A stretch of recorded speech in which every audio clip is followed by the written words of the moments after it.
Hello बच्चों, good morning.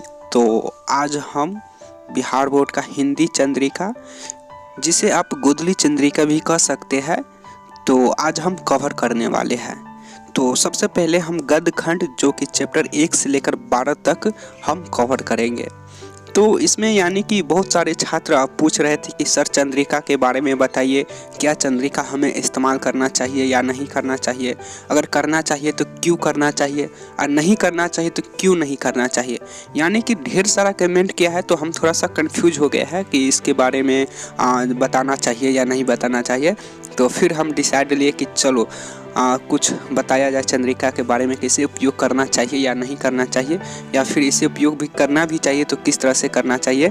और हालांकि बहुत सारे विद्यार्थी के मन में अभी तक भी बैठा है कि चंद्रिका हमें इस्तेमाल नहीं करना चाहिए क्योंकि यह एक कमज़ोर छात्र के निशान है। ठीक है, तो व्हाट एवर, ठीक इसी तरह से बहुत सारे प्रश्न हैं। तो चलो हम आपको थोड़ी सी बारी बारी से हम आपको हिंट देंगे, लेकिन उससे पहले हम आपको बता दे रहे हैं कि जैसे कि आप लोग स्क्रीन पर देख पा रहे होंगे, गद्य खंड एवं काव्य खंड दोनों चैप्टर मिलाकर 24 चैप्टर हो जाता है। तो इसे आप याद कर लीजिए, ठीक है बाबू, क्योंकि यहाँ से बिहार बोर्ड में लगभग 10 से 15 नंबर का ऑब्जेक्टिव पूछा जाता है। तो आई होप आप लोग भी इसके बारे में जानते ही होंगे। अगर आप नहीं जानते हैं तो कोई बात नहीं बाबू, आप इसे याद कर लीजिए, क्योंकि यहाँ से 10 से 15 नंबर का ऑब्जेक्टिव पूछा जाता है। तो आई होप आप लोग जान पाए होंगे। ठीक है, तो चलो हम एग्जाम्पल में गद्य खंड के बारे में हम बता दे रहे हैं कि इसको किस तरह से याद करना है। देखो इसमें आप देखो, हम क्यों बताते हैं कि याद करना कोई बड़ी चीज़ नहीं होता, लेकिन इसका जो तरीका होता है ना बाबू, वो थोड़ा सा टफ होता है। ठीक है, तो हम आपको बताते हैं कि किस तरह से याद करना है। नहीं तो क्या होता है ना, बहुत सारे विद्यार्थी चैप्टर का नाम और लेखक का नाम याद कर लेते हैं, और कौन सी चैप्टर कौन सी भाषा में लिखी है वह एक तरह से बुझो याद ही नहीं कर पाते हैं, और ना जाने बहुत सारे क्वेश्चन छोड़ के चले आते हैं ऑब्जेक्टिव में। ठीक है बाबू, तो हम आपको बताते हैं, लेकिन उससे पहले हम आपको यह बताना चाहते हैं कि जैसे कि आप लोग देख पा रहे होंगे कि चैप्टर नंबर 1 श्रम विभाजन और जाति प्रथा चैप्टर स्टार्ट हो गया है। ठीक है बाबू, तो हम आपको बता दें कि आज हम आपको चंद्रिका बुक खरीदने की कोई ज़रूरत नहीं है। ठीक है, हालांकि देखो चंद्रिका यूजफुल है, ऐसा भी नहीं। देखो चंद्रिका उपयोग करना चाहिए कि नहीं करना चाहिए, हाँ करना चाहिए, लेकिन हम क्यों बोल रहे हैं कि चंद्रिका नहीं खरीदना चाहिए। देखो अगर आपके पास चंद्रिका है तो ठीक है, अगर नहीं है तो यहाँ प्ले लिस्ट में सारा चैप्टर कवर करके, अगर आप चाहे तो चैप्टर बाय चैप्टर भी प्ले लिस्ट में जाके देख सकते हैं। अगर फिर चाहे तो एक साथ अगर आप उसे डाउनलोड करना चाहते हैं या फिर पढ़ना चाहते हैं तो आप उसे जैसे कि आप लोग देख ही पा रहे हैं कि हम 1 से लेकर 12 तक गद्य खंड कवर कर रहे हैं। ठीक है बाबू, तो आपको चंद्रिका खरीदने की कोई ज़रूरत नहीं है, और आप प्ले लिस्ट में ही जाके वहाँ से प्राप्त कर सकते हैं। हालांकि हम आपको सारा कुछ बताएंगे कि चंद्रिका उपयोग करना चाहिए या नहीं करना चाहिए, या फिर चंद्रिका किस तरह से उपयोग करना चाहिए, इसका लाभ क्या होता है, इसका हानि क्या होता है। तो थोड़ा सा वेट कीजिए और हम आपको बताते हैं डिटेल्स बाय डिटेल्स करके। ठीक है बाबू, तो जैसे कि आप लोग देख पा रहे होंगे, देखो तो चंद्रिका आपको खरीदने की कोई ज़रूरत नहीं है। यहाँ पे सारा चैप्टर बाय चैप्टर, या फिर अगर आप एक साथ भी पढ़ना चाहे 1 से लेकर 12 तक गद्य खंड, तो सारा कुछ यानी डिटेल्स में दिया गया है। ठीक है बाबू, तो सबसे पहले हम आपको बताते हैं कि जो कि यहाँ से जैसे कि हम बताए थे गद्य खंड एवं काव्य खंड दोनों मिलाकर 24 चैप्टर होता है। तो इनमें लेखक का नाम होता है और चैप्टर का नाम होता है, और कौन सी चैप्टर कौन सी भाषा में लिखी गई है इसे आप याद कर लेना, क्योंकि यहाँ से ही आपको शुरू के पेज से ही आपको 10 से 15 नंबर का ऑब्जेक्टिव मिल जाता है। उसके बाद हम फिर बात करेंगे कि 10-15 ऑब्जेक्टिव के बाद फिर जो 30 से 35 ऑब्जेक्टिव बच जाते हैं, तो फिर उसको किस तरह से हम कहाँ से याद करें या फिर हम क्या चीज़ करें, तो फिर 30 से 35 नंबर ऑब्जेक्टिव कवर हो जाएंगे। तो चलो हम सबसे पहले राइटर एवं उनकी जो चैप्टर का नाम है वो हम एक बार हम पढ़ लेते हैं, उसके बाद फिर हम आगे बातचीत करते हैं। ठीक है बाबू, तो आप लोग भी हमें कमेंट में बताइएगा, क्योंकि हम चैप्टर का नाम बोलेंगे और हम चैप्टर का नाम बोलेंगे। ठीक है बाबू, और आप क्या कीजिएगा, राइटर के नाम कमेंट में लिखकर तुरंत भेजिएगा। ठीक है, हमारे बोलने से पहले आपको कमेंट कर देना है। अगर आपको याद है तो कमेंट कीजिएगा, नहीं करना है तो कोई बात नहीं। चलो हम स्टार्ट करते हैं। ठीक है बाबू, गद्य खंड का सबसे पहले हम ले लेते हैं, उसके बाद फिर हम काव्य खंड का देखेंगे बाद में। चलो तो हम स्टार्ट करते हैं बाबू। चैप्टर नंबर 1 श्रम विभाजन और जाति प्रथा। यह निबंध भाषा में लिखी गई है। राइटर का नाम बताओ। भीमराव अंबेडकर। वेरी गुड बाबू। चैप्टर नंबर 2 विष के दांत, यह कहानी भाषा में लिखी गई है। राइटर नेम नलिन बिलोचन शर्मा। चलो अच्छी बात है। चैप्टर नंबर 3 भारत से हम क्या सीखे, भाषण भाषा में लिखी गई है। राइटर नेम बताओ, मैक्स मूलर। बहुत अच्छी बात। चैप्टर नंबर 4 नाखून क्यों बढ़ती है, यह ललित निबंध भाषा में लिखी गई है। राइटर नेम बताओ, हजारी प्रसाद द्विवेदी। बहुत अच्छा। चैप्टर नंबर 5 नागरी लिपि, यह निबंध भाषा में लिखी गई है। राइटर नेम गुणाकर मूले। चैप्टर नंबर 6 बहादुर, यह कहानी भाषा में लिखी गई है। Writer name Amarkant. बहुत अच्छा बाबू, यानी कि आप लोग पढ़ाई कर रहे हो, इसका मतलब यही है। चलो बहुत अच्छी बात, खुशी की बात है आप लोग पढ़ाई कर रहे हो तो। चैप्टर नंबर 7 परंपरा का मूल्यांकन, यह निबंध भाषा में लिखी गई है। Writer name Ramvilas Sharma. बहुत अच्छा बाबू। चैप्टर नंबर 8 जीत जीत में निखरत हूँ, यह साक्षात्कार भाषा में लिखी गई है। राइटर नेम बताओ, जल्दी बताओ। बिरजू महाराज। बहुत अच्छी बात बाबू। चैप्टर नंबर 9 अव्योन, यह ललित रचना भाषा में लिखी गई है। अशोक वाजपेयी। चलो बहुत अच्छी। Writer name Ashok Vajpayee. हमारे कहने से पहले तुम दे दियो आंसर, यानी तुम लोग पहले से तैयारी रखते हो क्या। चलो बहुत अच्छी बात बाबू, आप लोग पढ़ाई सी करते रहे हो। अगला ले लेते हैं हम। चैप्टर नंबर 10 मछली, यह कहानी भाषा में लिखी गई है। राइटर नेम बताओ, विनोद कुमार शुक्ल। बहुत अच्छा बाबू। चैप्टर नंबर 11 नौबत खाने में इदावत, यह व्यक्ति चित्र भाषा में लिखी गई है। राइटर नेम बताओ, यतेंद्र मिश्र। बहुत अच्छी बात। चैप्टर नंबर 12 शिक्षा और संस्कृति, यह शिक्षा शास्त्र भाषा में लिखी गई है। राइटर नेम बताओ, महात्मा गांधी। बहुत अच्छा बाबू, I am so proud of you, यानी कि तुम लोग पढ़ाई कर रहे हो। खास करके यहाँ जो अमन कुमार है सबसे ज़्यादा लिखे हैं, तो अमन सो प्राउड ऑफ यू, यानी कि तुम पढ़ाई कर रहे हो। और ढेर सारा स्टूडेंट यहाँ पे दिए हैं क्वेश्चन का आंसर, यानी कि जो हम राइटर का जो हम पूछे उसके बारे में बहुत सारे स्टूडेंट किए हैं। तो सभी के हार्दिक शुभकामनाएं बाबू, आप लोग इसी तरह से मेहनत करते रहो और अपने गोल अचीव करो, ठीक है बाबू। सुरेश कुमार, क्या बोल रहा है तू। सर काव्य खंड का भी एक बार बोल दीजिए। बाबू हम काव्य खंड का बाद में बोलेंगे। नहीं नहीं सर अभी तुरंत। चलो ठीक है, तुम लोग कहते हो तो एक बार हम रिपीट कर देते हैं। चलो तो फिर हम काव्य खंड का देख लेते हैं, लेखक के नाम एवं उनके चैप्टर के नाम। चलो बाबू, तो हम फिर आप लोग को ऐसे ही बताना है, ठीक है। हम सिर्फ चैप्टर का नाम बोलेंगे और राइटर का नाम आपको ही बोलना है, ठीक है। तो हम स्टार्ट करें काव्य खंड का। चलो चैप्टर नंबर 1 राम बिनु बिरथे जगी जन्मा, जो नर दुख में दुख नहीं माने। राइटर नाम बताओ, गुरु नानक। वेरी गुड बाबू। चैप्टर नंबर 2 प्रेम आईनी श्री राधिका, करेल के कुंजन ऊपर बारोन। राइटर नाम बताओ, रसखान। बहुत अच्छी बात। चैप्टर नंबर 3 अति सुदो स्नेह को मार्ग है, मो आसी वाहिनी लय बरसय। राइटर नाम बताओ, घनानंद। बहुत अच्छा बात है बाबू, यानी कि तुम लोग मेहनत कर रहे हो। चलो बहुत अच्छी बात। चलो कम से कम हमारा मेहनत यानी कि सफल हो रहा है, यही ना। हम जितना मेहनत कर रहे हैं आप सबके लिए, इतना समय निकाल कर हम आपके लिए आ रहे हैं, तो यानी कि हमारा थोड़ा सा मेहनत आपका सफल हो रहा है। चल बाबू, हम तो यही चाहते हैं कि तुम लोग यार इतना मेहनत करो कि तुम लोग थोड़ा अच्छा पढ़ाई लिखाई करके तो कुछ अच्छा बन जाओ, ताकि हमको लगे कि हमारा मेहनत सफल हो गया, बेकार नहीं गया है, ठीक है बाबू। तो चलो हम फिर आगे ले लेते हैं। चैप्टर नंबर 4 स्वदेशी। राइटर नेम बताओ, प्रेमघांद। बहुत अच्छी बात बाबू। चैप्टर नंबर 5 भारत माता, सुमित्रा नंदन पंत।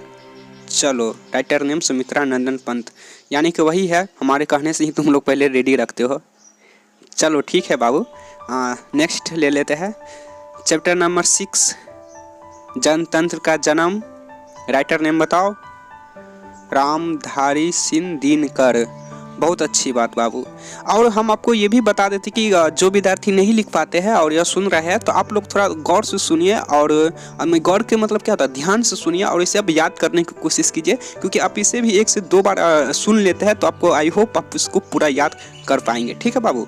तो आप जिसको याद नहीं है तो चिंता करने की कोई बात नहीं है, आप सिर्फ सुनिए तो इससे भी आपको यहाँ से याद हो जाएगा। ठीक है बाबू। तो फिर हम अगला ले लेते हैं। Chapter number 7, Hiroshima.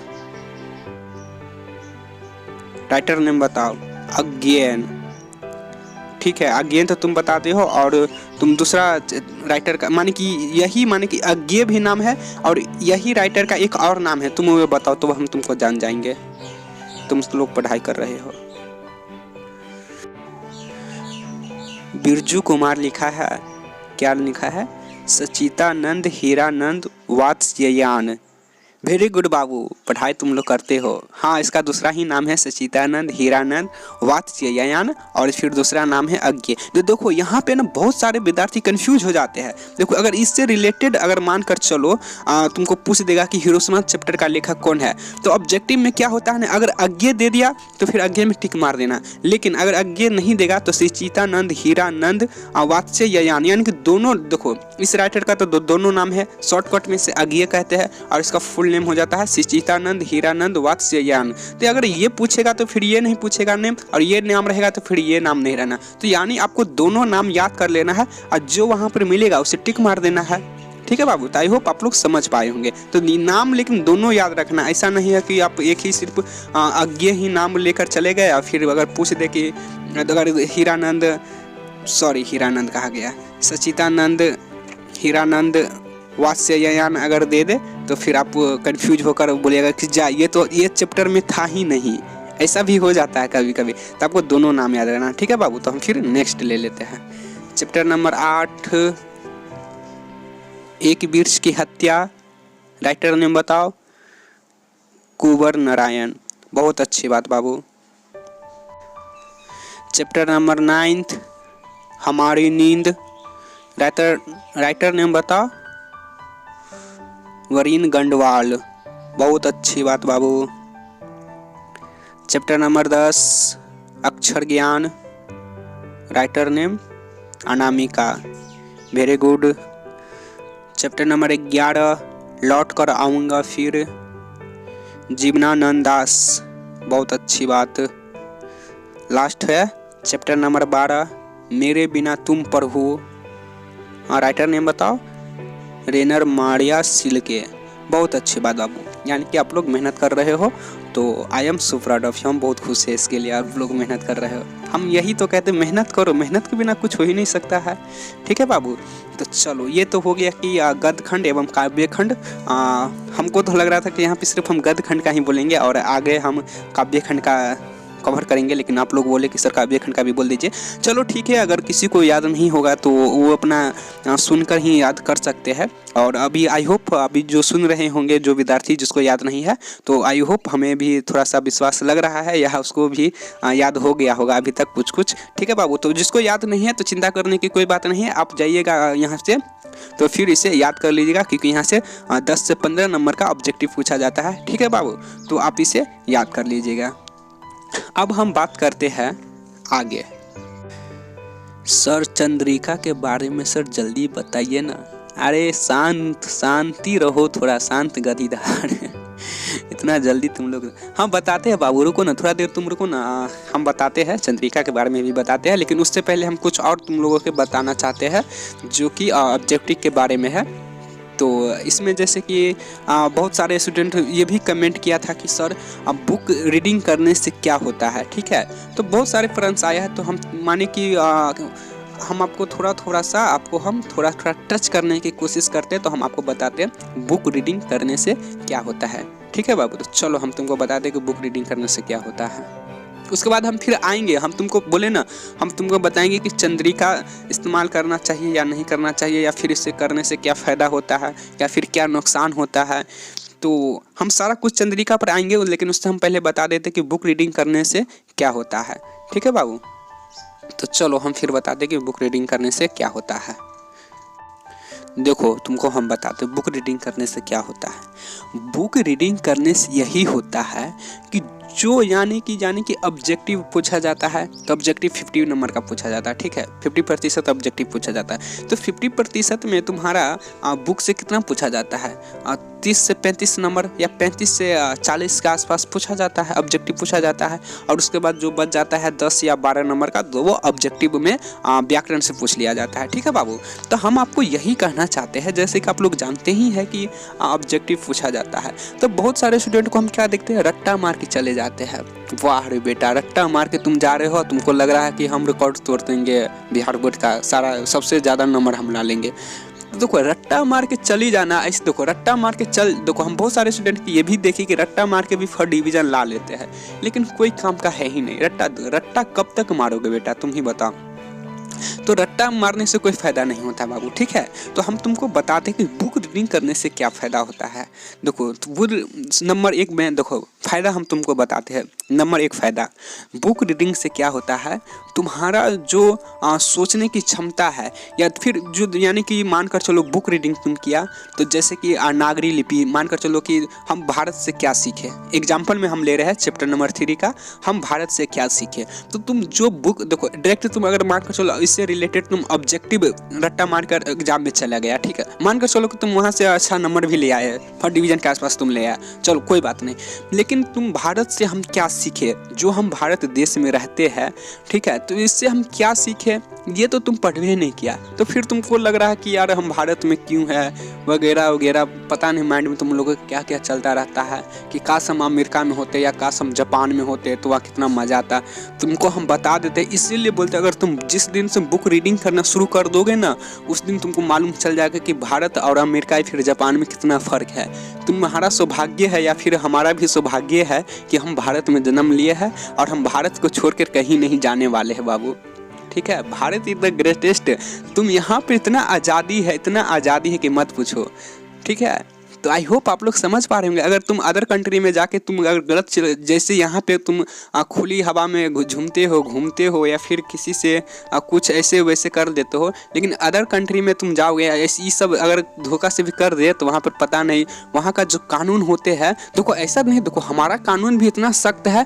सबसे पहले तो तुमको हम ये कंफर्म कर देना चाहते हैं कि जो हमारा संविधान है दुनिया का नंबर 1 है। ठीक है, हमारा संविधान दुनिया का नंबर 1 संविधान है, उसके बाद ही कहीं का संविधान है। लेकिन यहाँ पे क्या है ना बाबू, थोड़ा सा आज़ादी बहुत है, फ्रीडम बहुत है, लोकतंत्र है, इसीलिए बाबू। ठीक है, और वहाँ बहुत सारे देश में अभी भी राजतंत्र चल रहा है। तो राजतंत्र में बुझो जो राजा बोल दिया वही तुम्हारा दंड है, तो ऐसा होता है बाबू। ठीक है, तो तुम्हारा एक सौभाग्य है कि तुम भारत में जन्म लिए हो और तुम जाके बुक पढ़ो, इतिहास पढ़ो, यहाँ पे महान आदमी उपलब्ध जन्म लिए हैं।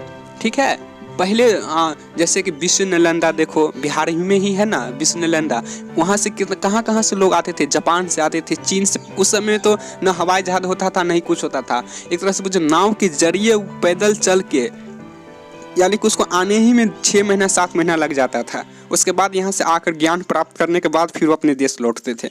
यानी सोच कर देखो, तो इसीलिए कहते हैं बुक रीडिंग करने से क्या आता है, तो आपको जो बुद्धि का लेवल होता है, थोड़ा सोचने का विचार होता है, वो सब अचानक डेवलप करने लगता है, यानी आपके अंदर एक मैच्योरपन आने लगता है। ठीक है, तो बुक रीडिंग करने से सबसे पहले ये फायदा हो जाता है। एग्जाम तो बुझो यार, एग्जाम क्या, एग्जाम तो एक लाइफ का छोटा सा पार्ट ऑफ लाइफ है। ठीक है, वो तो एक बुझो कि एग्जाम एक तरह से है, महत्वपूर्ण है, हम ये नहीं कर रहे कि महत्वपूर्ण नहीं है, लेकिन देखो ज्ञान रहेगा ना तो बाबू, तो तुम्हारा एग्जाम तो ऑटोमेटिक निकल ही जाता है जब ज्ञान होने पर। तो हम ये नहीं कहते कि एग्जाम महत्वपूर्ण नहीं है, एग्जाम महत्वपूर्ण है, लेकिन एक पार्ट का छोटा सा, एक तरह बुझो ना लाइफ का एक छोटा सा पार्ट पुर्जा है करने एग्जाम। ठीक है, लेकिन बहुत सारे स्टूडेंट को देखते हैं एग्जाम के लेके इतना सीरियस हो जाते हैं कि आप एग्जाम नहीं पास होंगे तो हम क्या कर लेंगे, फरना चिन्ना। बहुत सारे स्टूडेंट को तुम देखते होंगे मेडिकल या इंजीनियर नहीं निकाल पाते हैं तो पता नहीं सुसाइड भी कर लेते हैं। हालांकि ये पहले बहुत होते थे, अब धीरे धीरे बहुत कम होने लगे हैं।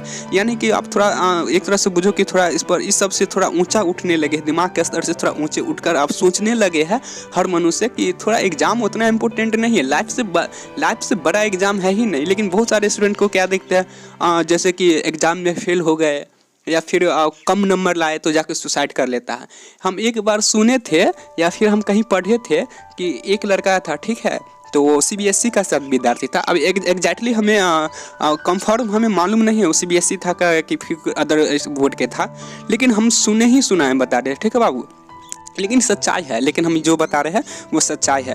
वो लड़का ना माने कि अपने स्तर से वो माने कि एग्ज़ाम देने गया, ठीक है, एग्ज़ाम देने गया तो पूरे यानी कि कंफर्म कर लिया कि हमको 98 या 99% लाना है, सॉरी 99% लाना है। फिर 99% लाएंगे तो इस कॉलेज में एडमिशन कराएंगे, फिर इस कॉलेज में एडमिशन करा के फिर वहाँ ये करेंगे, यहाँ करेंगे, यानी कि अपना पूरा एक तरह से बुझिए ना डिटेल्स अपना कॉपी पर लिख लिया था, कितना नंबर लाएंगे तो ये कॉलेज में एडमिशन हो जाएगा, ये होगा तो ये होगा, ये होगा तो ये होगा। जैसे कि अभी आप लोग भी कहते होंगे कि हमारा 400 नंबर प्लस हो जाएगा तो सेम साइंस में एडमिशन हो जाएगा, फिर वहाँ से ये होगा, ये होगा, ठीक उसी तरह से अपना वो भी लेकिन देखो पढ़ने में बहुत तेज विद्यार्थी था।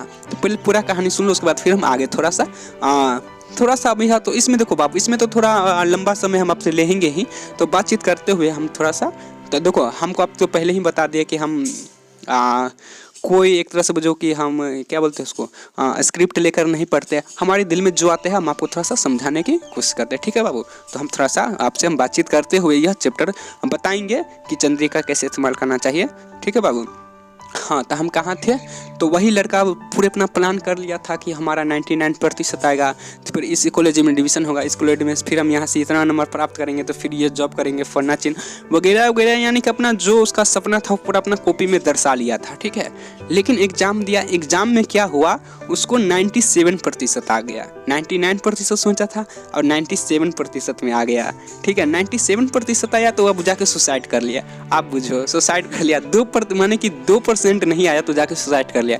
हमारे हिसाब से तो बिहारी हो ही नहीं सकता है। बिहारी तो बिहारी तो एक तरह से बुझो कि 40% 50% में भी अपना पार्टी मनाना शुरू कर देता है। अरे देखो लोग कैसा दिमाग का आदमी है। हमको यार कोई उस दिन सुने यार तो हमको बहुत अजीब लगा यार। हम लोग यार 60% आ जाता तो बहुत खुशी हो जाते हैं, और उसको यार 99 बोला था और 97 आ गया तो जाके सुसाइड कर लिया। बताओ, ये सब होता है। तो हम तुमको यही समझाने की कोशिश कर रहे हैं बाबू, ये एग्ज़ाम उतना इम्पोर्टेंट, लाइफ से बड़ी एग्ज़ाम नहीं है, हम यही कहना चाहते हैं, ठीक है। तुम जहाँ भी चले जाओ, लाइफ से बड़ा एग्ज़ाम है ही नहीं, तो तुम इतना सीरियस होकर पढ़ाई नहीं करना है, ठीक है बाबू। तो ये सब हो जाता है। तो बुक रीडिंग करने से तुमको सबसे पहले कि मैच्योर अपने आप आने लगता है, जैसे कि शर्म, विभाजन और जाति प्रथा, विष के दांत, भारत से हम क्या सीखे, नाखून क्यों बढ़ते हैं, नागरी लिपि, बहादुर, परंपरा का मूल्यांकन कर, जीत में निखरत हूँ, अबियोन, मछली, नौबत खाने में इदाबत, शिक्षा और संस्कृति, ये सब क्या है। बुक रीडिंग तुम करो तो बुक रीडिंग करोगे तो ये जितना चीज़ है सारा भारत के बारे में ही दर्शाया गया है। और खास करके अगर तुमको भारत में जाना है तो काव्य खंड जाके पढ़ो। काव्य खंड में जैसे कि राम बिनु बिरथे जगी जन्मा, जो नर दुख में दुख नहीं माने, प्रेम आईनी श्री राधिका करेल के कुंजन ऊपर बारो, अति सुदो सुनो को मारक है, मो आसी वाहिनी ले बरस, स्वदेशी, भारत माता, जनतंत्र का जन्म, हिरोशिमा, एक वृक्ष की हत्या, हमारी नींद, अक्षर ज्ञान, लौट कर आऊँगा फिर, मेरे बिना तुम पर हो। ये सब क्या है, ये सब पूरा यार हमको तो लग रहा है कि काव्य खंड में पूरा भारत माता के बारे में दर्शाया गया है। वैसे हम इसको सारा कुछ कवर करके देखो बाबू, तुमको हम बताते काव्य खंड को, हम मतलब तुमको बताते काव्य खंड जो है ना, अगर भारत माता के तुमको बारे में कुछ जानना है ना तो ज़्यादा नहीं हम बोलते हैं, तुम अलग ट्रैक से जाके हटके में नहीं जाओ, ठीक है। तुम अपना क्लास 10th का तैयारी करते हुए भारत माता के बारे में तुम जानना चाहते हो तो काव्य खंड जाके पढ़ो, ठीक है। देखो पढ़ने से तुम समझ नहीं होंगे, लेकिन उसका जो मायने होता है, यानी कि उस कोट के माध्यम से जो लेखक है वो क्या कहना चाहते हैं वो समझ जाओगे ना बाबू, तब तो फिर तुमको लगेगा कि भारत माता में कितना इंपॉर्टेंट है। और तुम अलग हट के अलग टॉपिक पर जाके तुम इतिहास पढ़ने लगोगे कि भारत माता क्या है, फिर भारत के बारे में। तो अगर समय है तो जाके पढ़ो, हम ये नहीं कहते हैं, लेकिन तुम्हारा समय अगर मान के काव्य खंड पढ़ते हो तो तुम ये भी जान जाते हो कि भारत माता के बारे में थोड़ा सा जानना की शुरुआत कर देते हो, और तुम्हारा ये सिलेबस भी कंप्लीट होना शुरू हो जाता है, ठीक है बाबू। तो आप प्ले लिस्ट में जाके आप वहाँ पे सुन सकते हैं, क्योंकि हम वहाँ पे काव्य खंड का भी पूरा वॉइस रिकॉर्डिंग करके हम वहाँ पे, और उसका जो मायने होता है इस कोट माने कोई भी कोट के माध्यम से कभी क्या कहना चाहते हैं, सारा कुछ कवर करके डाल दिए गए थे, ठीक है। तो आप जाके प्ले लिस्ट में जाकर वहाँ से भी सुन सकते हो, और तुमको पता चल जाएगा कि भारत माता के बारे में कितना कितना अच्छी बात है, और क्या था मेरा भारत माता क्या है, ये सब थोड़ा थोड़ा आपको जानने का प्रयास शुरू हो जाएगा, ठीक है बाबू। चलो, तो ये फ़ायदा नंबर 1 हो गया। फ़ायदा नंबर 2 क्या हो जाता है बुक रीडिंग करने से? तो देखो, फ़ायदा नंबर दूसरा का हम बात कर रहे थे, ठीक है। तो फ़ायदा नंबर 2 यही हो जाता है बुक रीडिंग करने से, जैसे कि हम तुमको बता दे रहे हैं, जैसे कि क्वेश्चन पूछा जाता है, अरे परीक्षा में क्वेश्चन पूछा जाता है, ठीक है, ऑब्जेक्टिव पूछा जाता है। तो बहुत सारे स्टूडेंट को देखते हैं यार रट्टा मार के चले जाते हैं। अरे भाई, तुमको नहीं पढ़ना है मत पढ़ो, तुम रट्टा मार के कहाँ कहाँ पास हो गए। क्लास 10th में पास हो जाएगा, क्लास 12th में पास हो जाएगा, क्लास 11th में पास हो जाएगा, उसके बाद क्या करोगे? मान कर चलो तुम ग्रेजुएशन भी कर लिए रट्टा मार के, उसके बाद क्या करोगे? तुम लाइफ में सक्सेसफुल नहीं बन सकते हो बाबू रट्टा मार कर। हम तुमको यही कहना चाहते हैं कि 2 नंबर कम ही लाओ, लेकिन रट्टा नहीं मारो। रट्टा मार कर यार जिंदगी खराब हो जाता है, आदत लग जाता है यार, मालूम है। तो रट्टा मार के एग्जाम नहीं देना चाहिए यार। तुम्हारे पास समय रहता है ना, जिस समय से तुम मान कर चलो अब पढ़ना शुरू करता है, तो उस समय से तुम जो एक ईयर पूरे 1 साल या 1 साल नहीं तो मानकर चलो 8-9 महीना तुम्हारे पास टाइम रहता है, तो तुम लोग अपना समय क्यों बर्बाद करते हो? समय तुम्हारा कितना गोल्डन समय है तुमको खुद नहीं मालूम है। यही समय चला जाता है तो तुम फिर रोते रहते हो कि हम फेल हो गए, फन्ना चिन्ना। अरे बाबू, तुम जाके इतिहास पढ़ो और जितना भी बड़े बड़े महान आदमी हुए हैं उसका बायोग्राफी जाके पढ़ो, फिर तुमको लगेगा कि ये लोग कितना संघर्ष किए हैं। तो बड़ा आदमी बनने के लिए बाबू तुम सोए या फिर एंटरटेनमेंट करते रहते हो, किसी फंक्शन में जाके डांस करते रहते हो, शराब वराब पी के ड्रग्स लेकर, फिर मैच खेलते रहते हो। तो ऐसा इतिहास नहीं लिखा जाता है बाबू। इतिहास लिखने के लिए बहुत सारा मेहनत करना पड़ता है, तब एक दिन जाकर तुम्हारा नाम हमेशा के लिए अमर हो जाता है। नहीं तो फिर अगर नॉर्मल इंसान के तुम खुद याद करके देखो, तुम्हारे जैसे कि तुम्हारा पंचायत लेवल तुम्हारे घर से 2 किलोमीटर तुम आगे चले जाओ, ठीक है। अपने मन में सोच कर देखो वहाँ पे कौन मरा था, याद है? कुछ नहीं याद है। लेकिन यही महात्मा गांधी कहाँ रहते थे? दिल्ली, मुंबई, माने कि कितना हमारे एक तरह से जो 1200-1300 किलोमीटर एक अदर स्टेट में रहते थे महात्मा गांधी। और बहुत जैसे कि महात्मा गांधी हो गए, अटल बिहारी वाजपेयी हो गए, जवाहरलाल नेहरू हो गए, भगत सिंह हो गए, और भगत सिंह हो गए। उसके बाद हम कितना का नाम ले, हमारे भारत माता को आज़ाद कराने में जितना भी है उन सबको देखो अभी भी नाम कितना रोशन है। न जाने वो हमारे जन्म लेने से पहले वो लोग मर चुके थे, यानी कि शहीद हो चुके थे, ठीक है, स्वर्गवास चले गए थे, उसके बाद भी उसका नाम अमर है। तो बाबू वो लोग उस सबका तुम बायोग्राफी पढ़े ही होंगे, तो देखो कितना संघर्ष किया था, उसके बाद यह नाम है। तुम चाहते हो कि हम सोए रहे, एंटरटेनमेंट करते रहे और हम एक ऊंचे लेवल पर जाके मेरा नाम रोशन हो जाए, तो ऐसा नहीं होता बाबू, ठीक है। तो तुम मेहनत करने से पीछे मत भागो। तुमको एक देखो, अभी मेहनत कर लोगे तो फिर बाद में तुम खुशी अपना जीवन बिताओगे, नहीं तो फिर अभी एंटरटेनमेंट कर लोगे तो फिर बाद में वही गधा की तरह या खच्चर की तरह 12-12 घंटा 13-13 घंटा जो बॉस बोलेंगे ऑफिस में काम करने के लिए करते रहो। और यही कंपनी में चाहे कोई भी ऑफिस में क्या होता है, जो बॉस बोलते हैं वही चुपचाप 12 से 13 घंटा आपको काम करना रहता है, या फिर 8 ही घंटा बुझो। तो यही आप एक बार आप मेहनत कर लेते हो, फिर अपना गोल अचीव कर लेते हो, फिर अपना ज़िंदगी जियो, यही सब होता है बाबू, ठीक है। चलो, तो हम बात कर रहे थे फ़ायदा नंबर 2 का। थोड़ा सा होता है, हम बोले तो स्क्रिप्ट लेकर नहीं आए हुए हैं और पता नहीं हम कहाँ से कहाँ निकल जा रहे हैं, हमको खुद नहीं मालूम चलता है। यानी कि हमारे दिल में जो आते हैं हम आपसे डायरेक्ट बातचीत करने की कोशिश कर रहे हैं और हमें खुद नहीं मालूम चल रहा है कि हम कहाँ से कहाँ फ्लो में निकल जाते हैं। तो आई होप बाबू, हम जो भी समझाने का आपको हम कोशिश कर रहे हैं, हम आपके ही लिए समझाने की कोशिश कर रहे हैं। आएंगे चंद्रिका कैसे इस्तेमाल करना चाहिए, हम उस पर भी आएंगे, ठीक है। लेकिन उससे पहले हम आपसे कुछ बातचीत कर लेते हैं। और अभी तक हम आपको, जैसे कि आप लोग देख पा रहे होंगे इसमें, कि जितना भी आप जो भी चैप्टर चाहते हैं चंद्रिका का, वो चैप्टर इस्तेमाल कर सकते हैं, ठीक है बाबू। तो चलो, हाँ होता है यार, पता नहीं हम कहाँ फ्लो में हम मान सकते हैं कि हम फ्लो में आपको समझाने की कोशिश कुछ कर रहे हैं, कहाँ से कहाँ हम निकल जाते हैं। यही होता है, बिना स्क्रिप्ट से अगर दिल से बात किया जाए तो यही होता है, एक परिवार के नाते। और हम हालांकि यही सोचते हैं कि एक परिवार से हम बातचीत, जैसे कि हमारा चैनल जो सब्सक्राइब कर लेता है जो विद्यार्थी, तो हम पे पूरा जिम्मेदार रहता है उस विद्यार्थी को किस तरह से हम आगे बढ़ाएं, किस तरह से उसको जीवन में सफल बनाए। भले हमको डांटना पड़े तो हम फिर डांटते हैं, लेकिन हमारा काम ही है कि उसको सफल बनाना।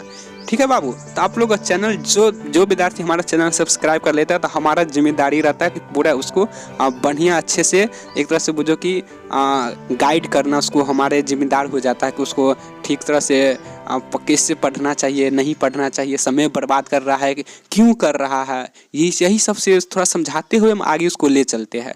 ठीक है बाबू। तो जैसे कि आप लोग हम बता ही रहे थे कि बुक रीडिंग करने से क्या होता है, तो चलो फ़ायदा नंबर हम 2 से बात कर रहे थे। ठीक है बाबू, तो हम तुमको बता देते फ़ायदा नंबर 2।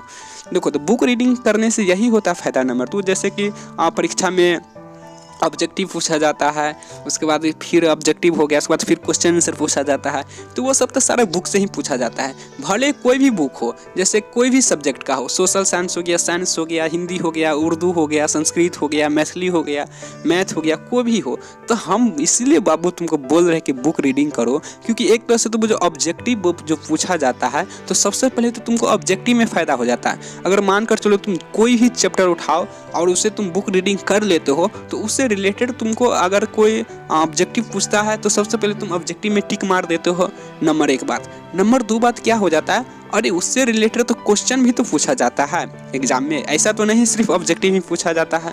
तो ऑब्जेक्टिव में देखो, ऑब्जेक्टिव में क्या है, ऑब्जेक्टिव में अगर मानकर चलो तुम टिक मार रहे हो, अगर सही मारे हो तो सही, अगर गलत मारे तो गलत, यानी कि उसमें नंबर कटने का कोई संभावना होता ही नहीं है।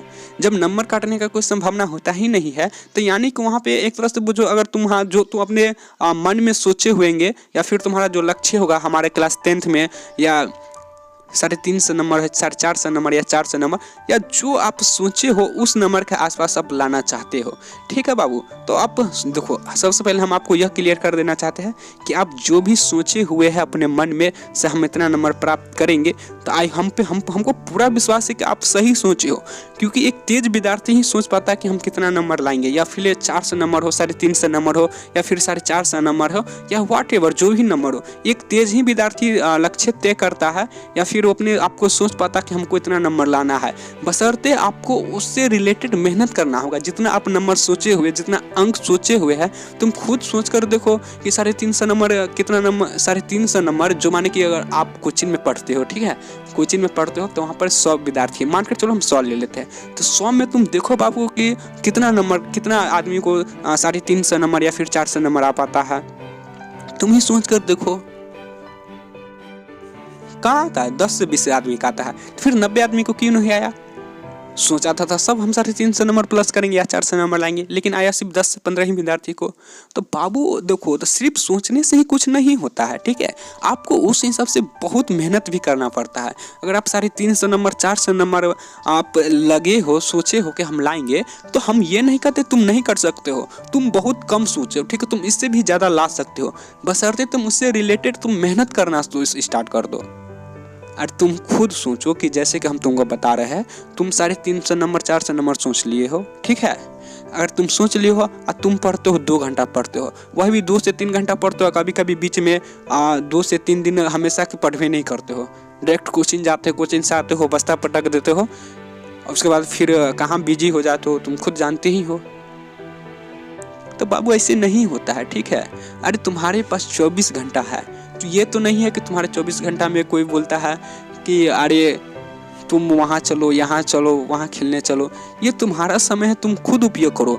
दोस्त के चक्कर में रहो तो फिर बाबू तुम इतिहास नहीं लिख पाओगे। इतिहास लिखने के लिए बहुत कुछ छोड़ना पड़ता है। खुद सोच कर देखो, तुम चाहोगे कि हम दोस्त का भी मैच भी खेले, इतिहास भी लिखे, तो कहाँ से हो पाएगा। टाइमिंग आप लोग समझ पाए होंगे बाबू हम क्या कहना चाहते हैं। तो आपका जो बहुमूल्य समय है, हम यही कहना चाहते हैं कि आपका जो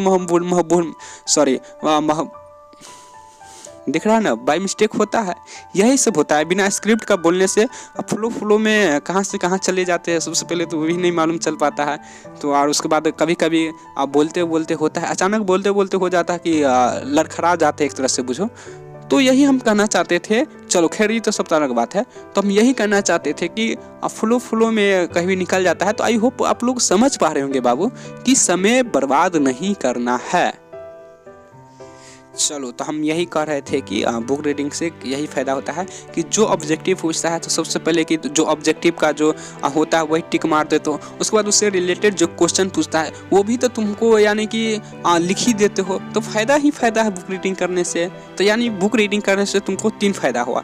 सबसे फ़ायदा हुआ तुम मैच्योर हो जाते हो, यानी कि मैच्योर तुम्हारे अंदर आने लगता है। दूसरा फ़ायदा होता है ऑब्जेक्टिव तुमको सही सही टिक मारने लगते हो।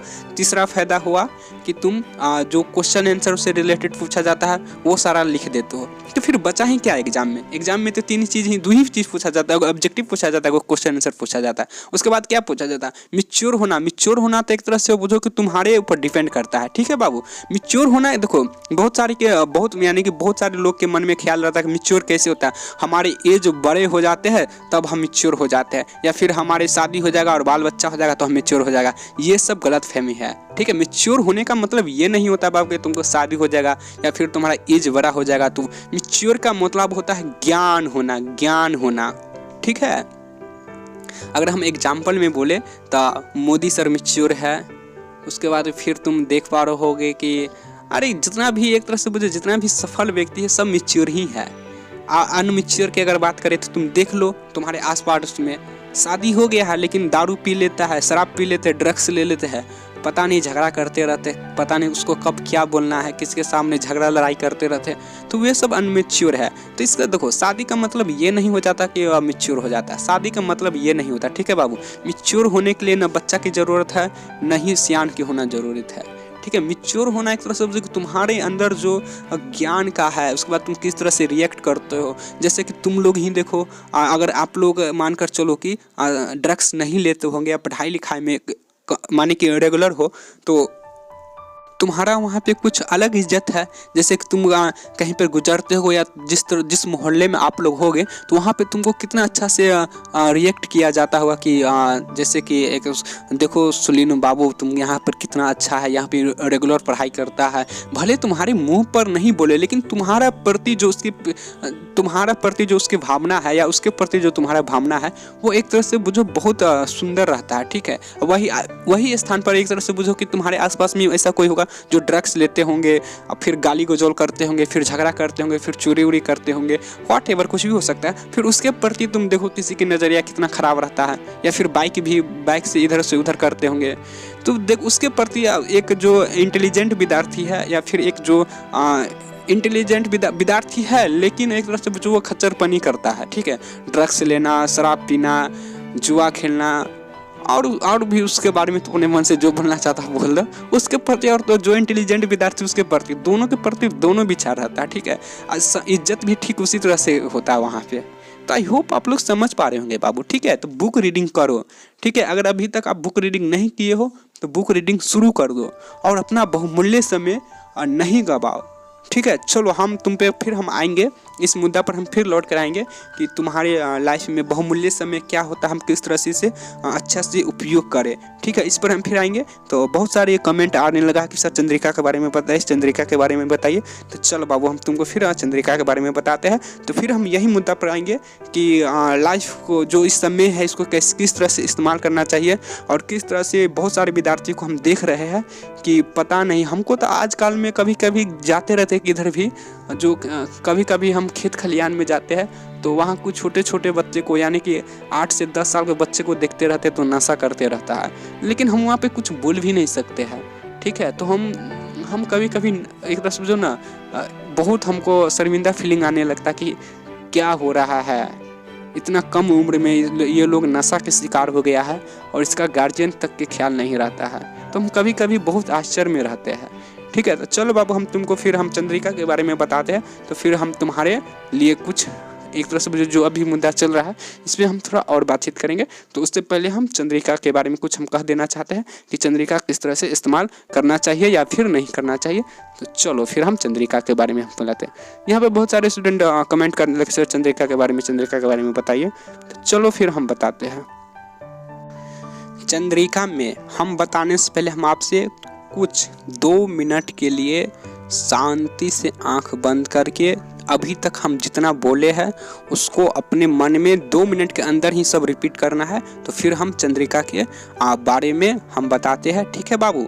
तो फिर अब चलो हम 2 मिनट के लिए हम यह सेशन अभी ऑफ कर रहे हैं, यानी कि सोचो 2 मिनट के अंदर ही सोचो कि हम अभी तक क्या क्या बोले हैं। उसके बाद फिर हम आगे नेक्स्ट लेवल तक फिर हम चंद्रिका के बारे में बताते हैं। जब तक के लिए 2 मिनट के लिए आप मौन में रहकर अपने मन में सोचो कि हम क्या क्या रिएक्ट किए हैं। चलो स्टार्ट।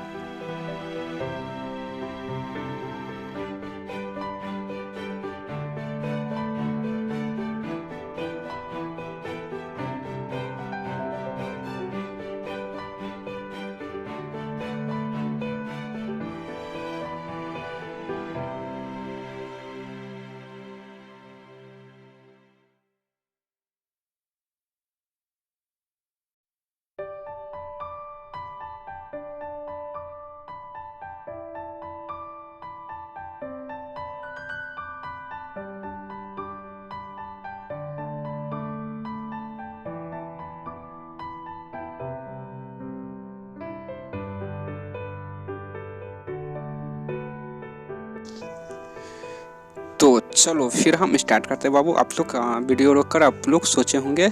चलो तो जैसे कि आप लोग देख पा रहे होंगे कि चैप्टर नंबर 5 स्टार्ट हो गया है, नागरी लिपि, ठीक है।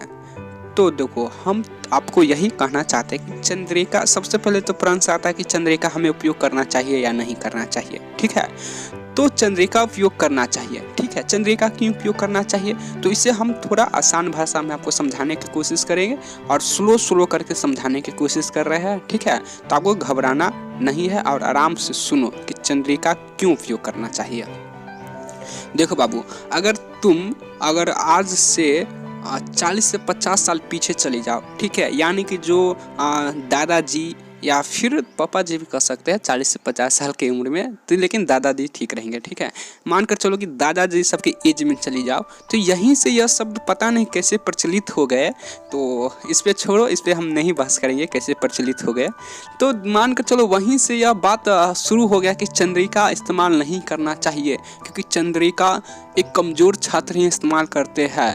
चंद्रिका इस्तेमाल करने से विद्यार्थी कमज़ोर हो जाते हैं, जिसको कुछ नहीं आता है वही चंद्रिका इस्तेमाल करते हैं। व्हाट एवर बहुत सारे प्रश्न अभी भी प्रचलित है।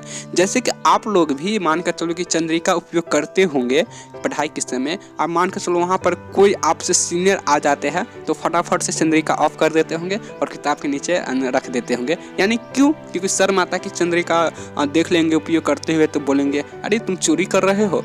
यही सब हो जाता है, मन में प्रश्न उठता है, ठीक है। लेकिन हम आपको बता दे कि चंद्रिका उपयोग करना कोई बुरी चीज़ नहीं है। तुम आसान भाषा में समझो, चंद्रिका उपयोग करना कोई बुरी बात नहीं है। उसके बाद फिर हम इसके बाद फायदे पर आते हैं। देखो बाबू, तुम मान कर चलो कहीं तो जरूर कोचिंग पढ़ते हो ना। चलो ठीक है, जहाँ तुम कोचिंग पढ़ते हो तो वहाँ पे तुम मान कर चलो सर भी रहते हैं, मैडम जी भी रहते हैं। चलो ठीक है, तुम अपने हिसाब से देख लो वहाँ पे क्या रहते हैं।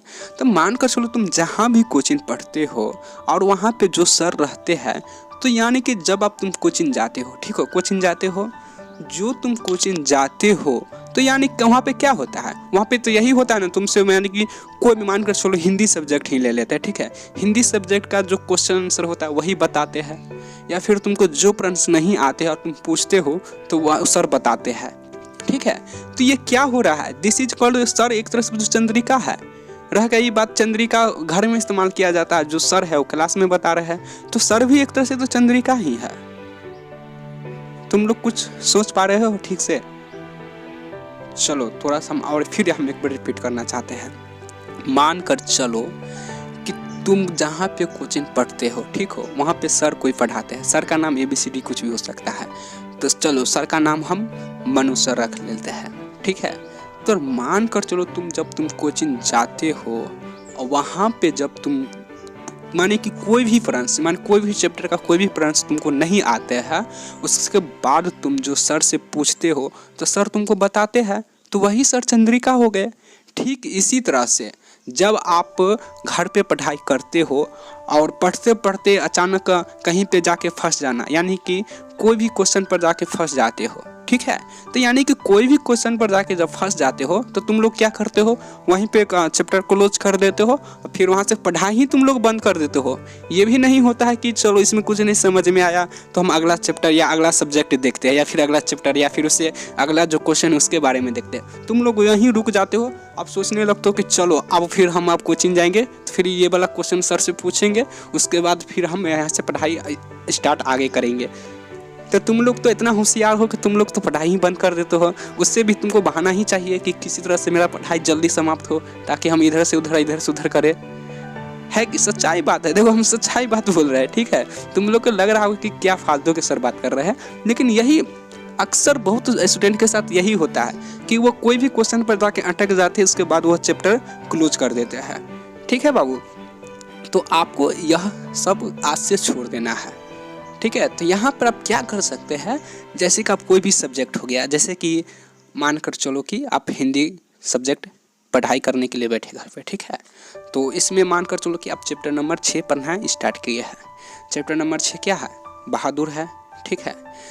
तो जैसे कि आप बहादुर चैप्टर स्टार्ट करना शुरू कर दी हो, रीडिंग करते करते क्या आया, रीडिंग समाप्त हो गया। उसके बाद क्या आता है, क्वेश्चन आ जाता है।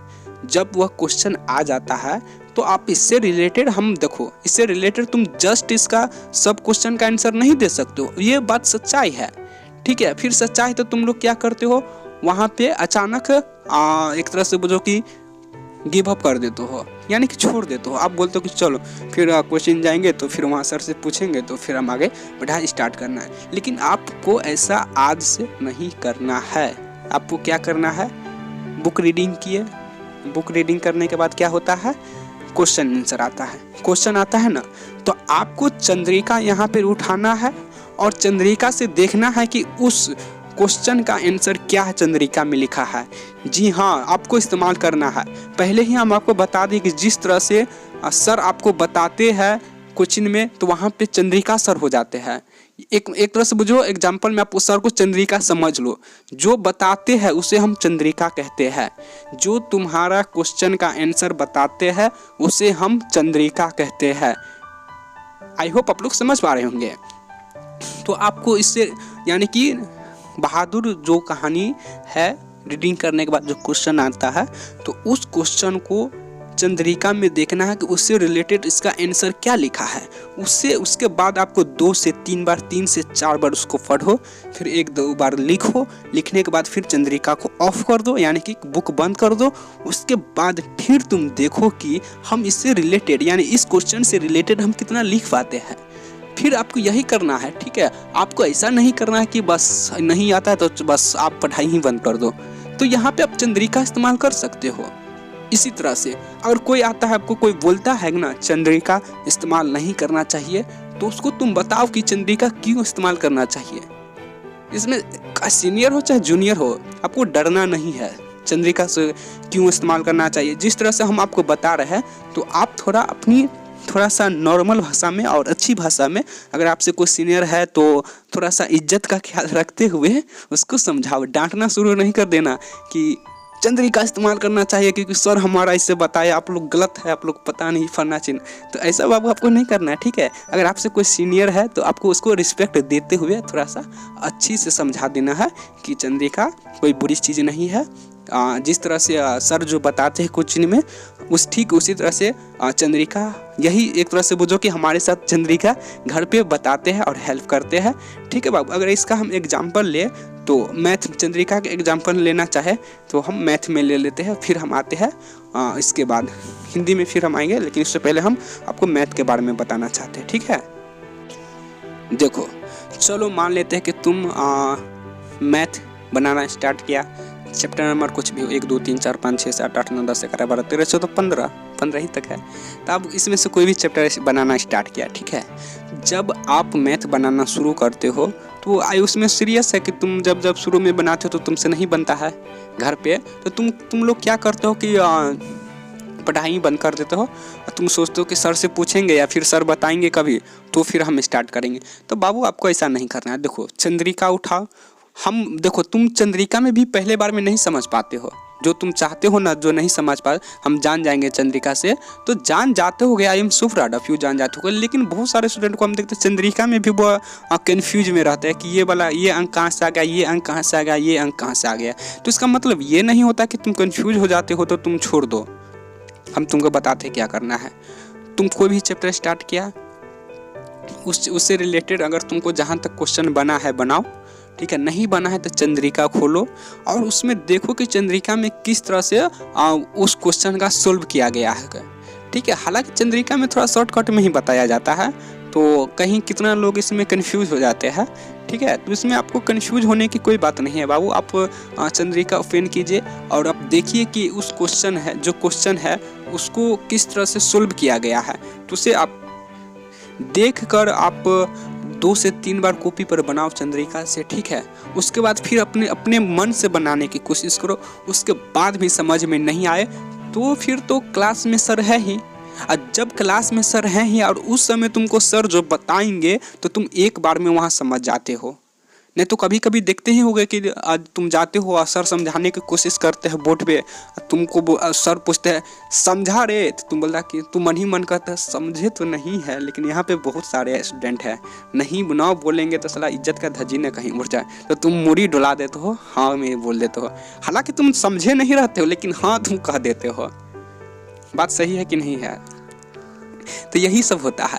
अगर तुम यही से तुम मान कर चलो चंद्रिका में तुम देख कर जाओगे, 1 से 2 बार देख लोगे, फिर 1 से गलत ही जैसे जैसे बना है वैसे वैसे मान कर चलो। तो अगर कॉपी में उतार के भी जाते हो 1-2 से 2 बार, तो वहाँ सर जो थोड़ा सा हिंट मारेंगे आपको, यानी थोड़ा हिंट देंगे उस क्वेश्चन के आंसर के बारे में, आप सटाक दिन उसको पूरा पकड़ लीजिएगा कि सर क्या है, और एक शब्द में ही जान जाते हैं। तो देखो बहुत सारे स्टूडेंट क्या करते हैं, नहीं चंद्रिका देखते, सिर्फ सर के भरोसे से रहते हैं, डायरेक्ट जाएंगे क्लास में, सर बताएंगे तो हम जानेंगे और उसके बाद फिर हम आगे बढ़ेंगे। लेकिन बहुत सारे स्टूडेंट क्या करता है, घर जाके मेहनत करता है, रियल में हम बोल रहे हैं, और वही जो मेहनत करता है स्टूडेंट, वही तो जाके 350 नंबर या 400 नंबर या जो अपने मन में सोचे रहते उतना नंबर प्राप्त कर लेता है, या उससे ज़्यादा ही जहाँ तक के प्राप्त कर लेता है। कोई विद्यार्थी सोचा रहता है कि हम 350 नंबर लाएंगे, बस वो अपने मन ही में लड्डू खा रहा है। अरे भाई दुकान में जाओ, खरीदो, खाओ, तो अपने मन में ही जैसे लग रहा है कि लड्डू अपना छान रहा है, बना रहा है, खा रहा है। इसका मतलब क्या हुआ, मन में तो सोच लेता है कि हम 350 नंबर लाएंगे, लेकिन वो मेहनत ही नहीं करता है। मालूम चलता है कि सिर्फ क्लास से आता है और बैट बॉल लिया, फिर खेलने चले गए, या फिर कहीं घूमने चले गए, या फिर किसी दोस्त के लिए कहीं बिजी हो गए, फिर व्हाटएवर कुछ भी हो सकता है। यानी कि पढ़ाई नहीं करके अपना समय बर्बाद करते रहते हैं। और वो विद्यार्थी चाहते हैं कि हम 350 नंबर 400 नंबर लाए, कहाँ से आ सकता है। और कोई विद्यार्थी बहुत कम अंक सोचते हैं, जैसे वो बोलेंगे कि हमको फर्स्ट डिवीजन करना है, यानी कि 300 नंबर प्लस करना है, लेकिन वो ज़्यादा मेहनत करते हैं। तो वही लोग तो ज़्यादा लाइफ में जाके एक इतिहास रचते हैं, या फिर सक्सेसफुल होते हैं, या कोई भी लाइन में जाके वो टॉपर बनते हैं, या उस फील्ड को टॉपर बनते हैं। यही सब तो स्टूडेंट है जो एक दिन जाके एक महान आदमी बनते हैं। IPS, UPSC, जो बड़े बड़े IAS का नौकरी हो गया, IPS का नौकरी हो गया, RS का नौकरी हो गया, इस सब में यही विद्यार्थी सब जाके टॉप हासिल करते हैं। तो बाबू आप जितना सोचे उससे ज़्यादा मेहनत करो, ठीक है। तो हम बात कर रहे थे हाँ चंद्रिका पे। हो जाता है कभी कभी, हम तुमको पहले ही बोले कि हम कोई स्क्रिप्ट लेकर नहीं बैठे, तो हमको भी पता नहीं चल पाता कि हम कहाँ से कहाँ निकल जाते फ्लो में। तो आई होप कोई बात नहीं बाबू। तो यही हम बता रहे थे कि बहुत सारे स्टूडेंट को तुम लोग देखते ही होगे कि क्लास में जाते हैं, सर से समझाते हैं, तो देखो सर को समझाते हैं, ठीक है, वो उसी में से सिर्फ 40 से 50% ही समझ पाते हैं विद्यार्थी, या बाकी नहीं समझ पाते हैं।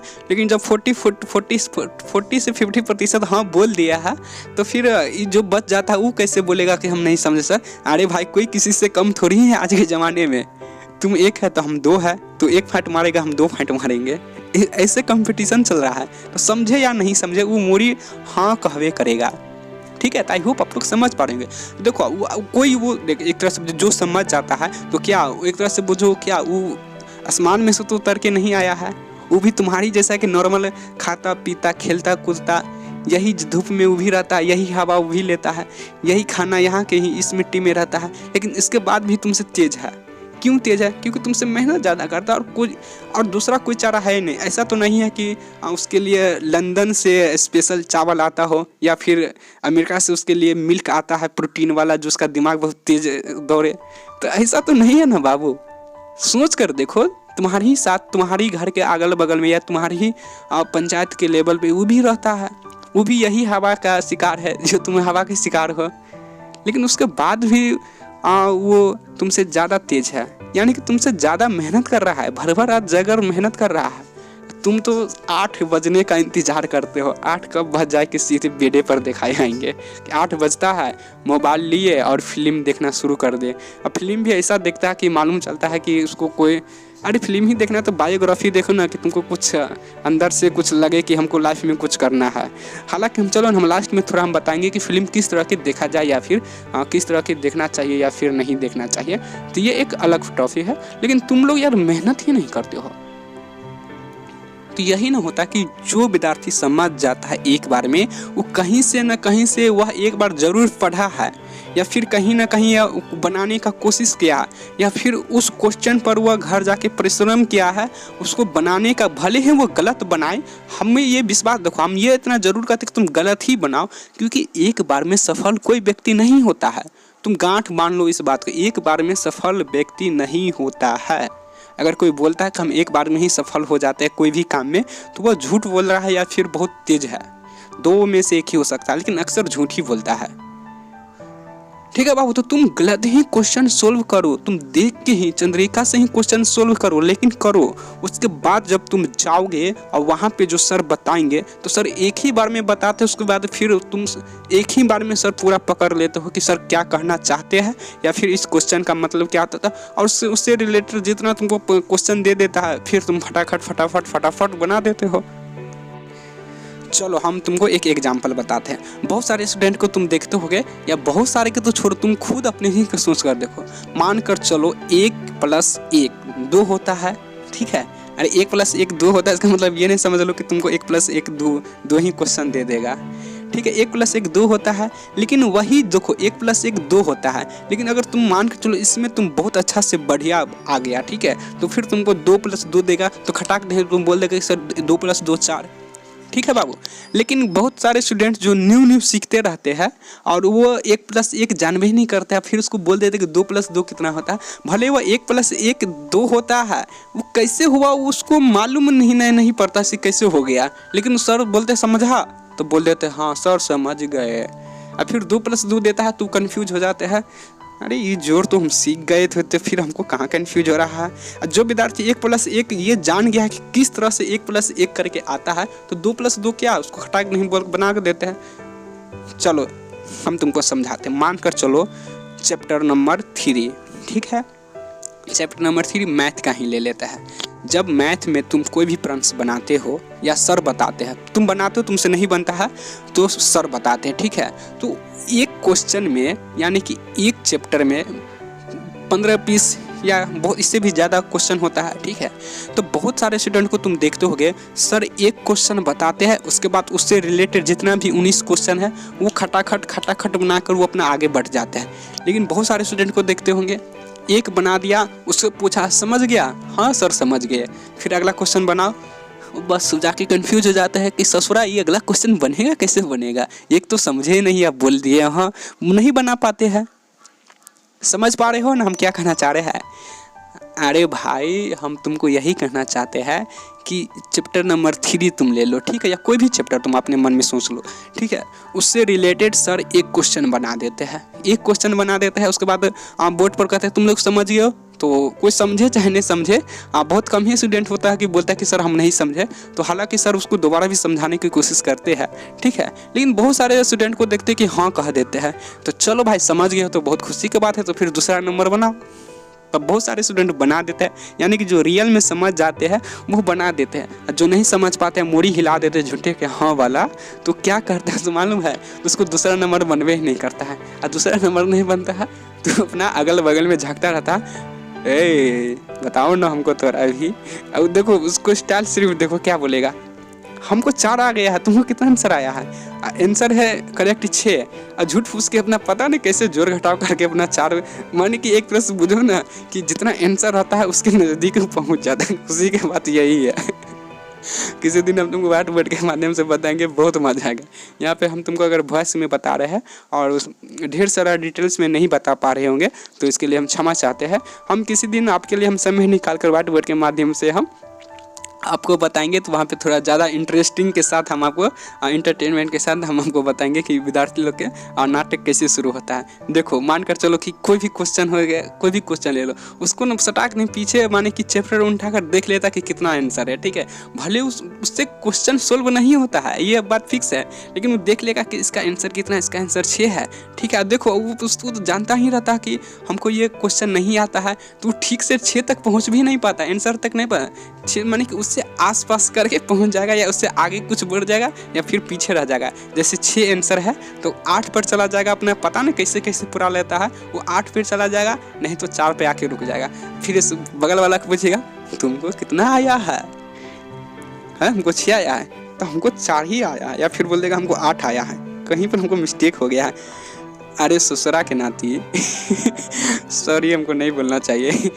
देखो कि यार हम ना कम से कम इस क्लास सब में देखते रहते हैं ना, तो हमको मन ही मन बहुत ऑटोमेटिक हंसी आता रहता है कि तुम यार तुम पहला समझा नहीं, तुम बोल रहे कि समझे है, दूसरा तुम क्वेश्चन सोल्व नहीं कर रहे हो, तुम बोला कि सर 4 ही हमारा आया है। तो यही हम कहना चाहता है बाबू, आपको हम किसी दिन व्हाइट बोर्ड के माध्यम से सामने लाइव आके हम तुमको पढ़ाएंगे, तो वहाँ पर हम तुमको व्हाइट बोर्ड के माध्यम से बताएंगे, तो वहाँ पर कुछ ज़्यादा इंटरेस्टिंग रहेगा, ठीक है। तो यही होता है, जो विद्यार्थी जो बना लेता है तो वो उस क्वेश्चन से रिलेटेड घर पे प्रयास किया रहता है, भले ही वह चंद्रिका से प्रयास किया हो या किसी की कॉपी से प्रयास किया हो या फिर वह एग्जाम्पल देकर प्रयास किया हो। यार मेहनत करो, मेहनत में ये नहीं होता कि हम किस तरह से मेहनत कर रहे हैं, हमारा यही कहना कि तुम मेहनत करो। तो वही लोग मेहनत किया रहता है और फिर रात में मेहनत करके किया रहता है, उसके बाद फिर क्लास में पहुंचता है सुबह में, तो उससे रिलेटेड सर एक क्वेश्चन बना देते हैं, तो उसको तो सब कुछ मालूम ही रहता है, सिर्फ हिंट की जरूरी रहता है, सिर्फ समझाने कॉन्सेप्ट क्लियर कर देते एक क्वेश्चन के जरिए, ये यहाँ से आया, ये यहाँ से आया, उसके बाद वो खटाखट सारा क्वेश्चन आंसर पूरा चैप्टर ही समाप्त कर देते हैं। लेकिन यही विद्यार्थी, कोई विद्यार्थी जानबे करते हो अपने आप को इतना तेज समझता है कि जैसे लगता है कि पता नहीं कहाँ पर जाके तीर छोड़ेंगे कि कहाँ जाके लगेगा, यानी इतना वो और कॉन्फिडेंस रहता है कि उसको मानी कोचिंग से आया बस्ता पटका सीधे खेलना निकल गया। बताओ ये थोड़ी ही होता है ना। तो यही बाबू हम लोग कर रहे थे कि आप लोग मेहनत करो, ठीक है, और जो नहीं जान पाते हो तो एक तरह से जो पूछो, और चंद्रिका किस तरह से इस्तेमाल किया करना है आपको मालूम ही चल गया है। तो चंद्रिका कोई बुरी चीज़ नहीं है। आई होप आप लोग थोड़ा सा क्लियर हो गए होंगे, ठीक है। चलो तो आप आज से आपको चंद्रिका इस्तेमाल करने में कोई शर्म की बात नहीं है, नहीं आपको डरना है, नहीं आपको कुछ करना है। अगर आप चंद्रिका इस्तेमाल करते समय कोई आपसे अगर सीनियर या जूनियर भी कोई आ गया, अगर आपसे पूछे कि चंद्रिका क्यों इस्तेमाल कर रहे हो, चंद्रिका तो तेज विद्यार्थी का काम नहीं है, भूस्कुल विद्यार्थी का काम है, या चंद्रिका वही विद्यार्थी इस्तेमाल करता है तो जो कमज़ोर छात्र होता है, अगर इस तरह से तुमसे प्रश्न करने लगे तो फिर तुम समझ आओ कि तुमको किस तरह से समझाना है उसको, तुम अपने भाषा में उसको समझा देना किसी तरह से, ठीक है।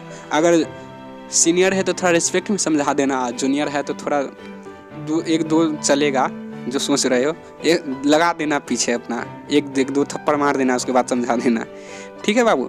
नहीं हम देखते रहते कम से कम यार उसको ज्ञान नहीं रहता है, और कभी कभी सीनियर यह प्रश्न पूछता है तो चलो भाई हमसे सीनियर है तो उससे थोड़ा हम रिस्पेक्ट से ही बात करें, लेकिन कभी कभी जूनियर भी सिर चढ़ के बढ़ने लगता है तो उसको थोड़ा सा गर्दन से नीचे ही रखो।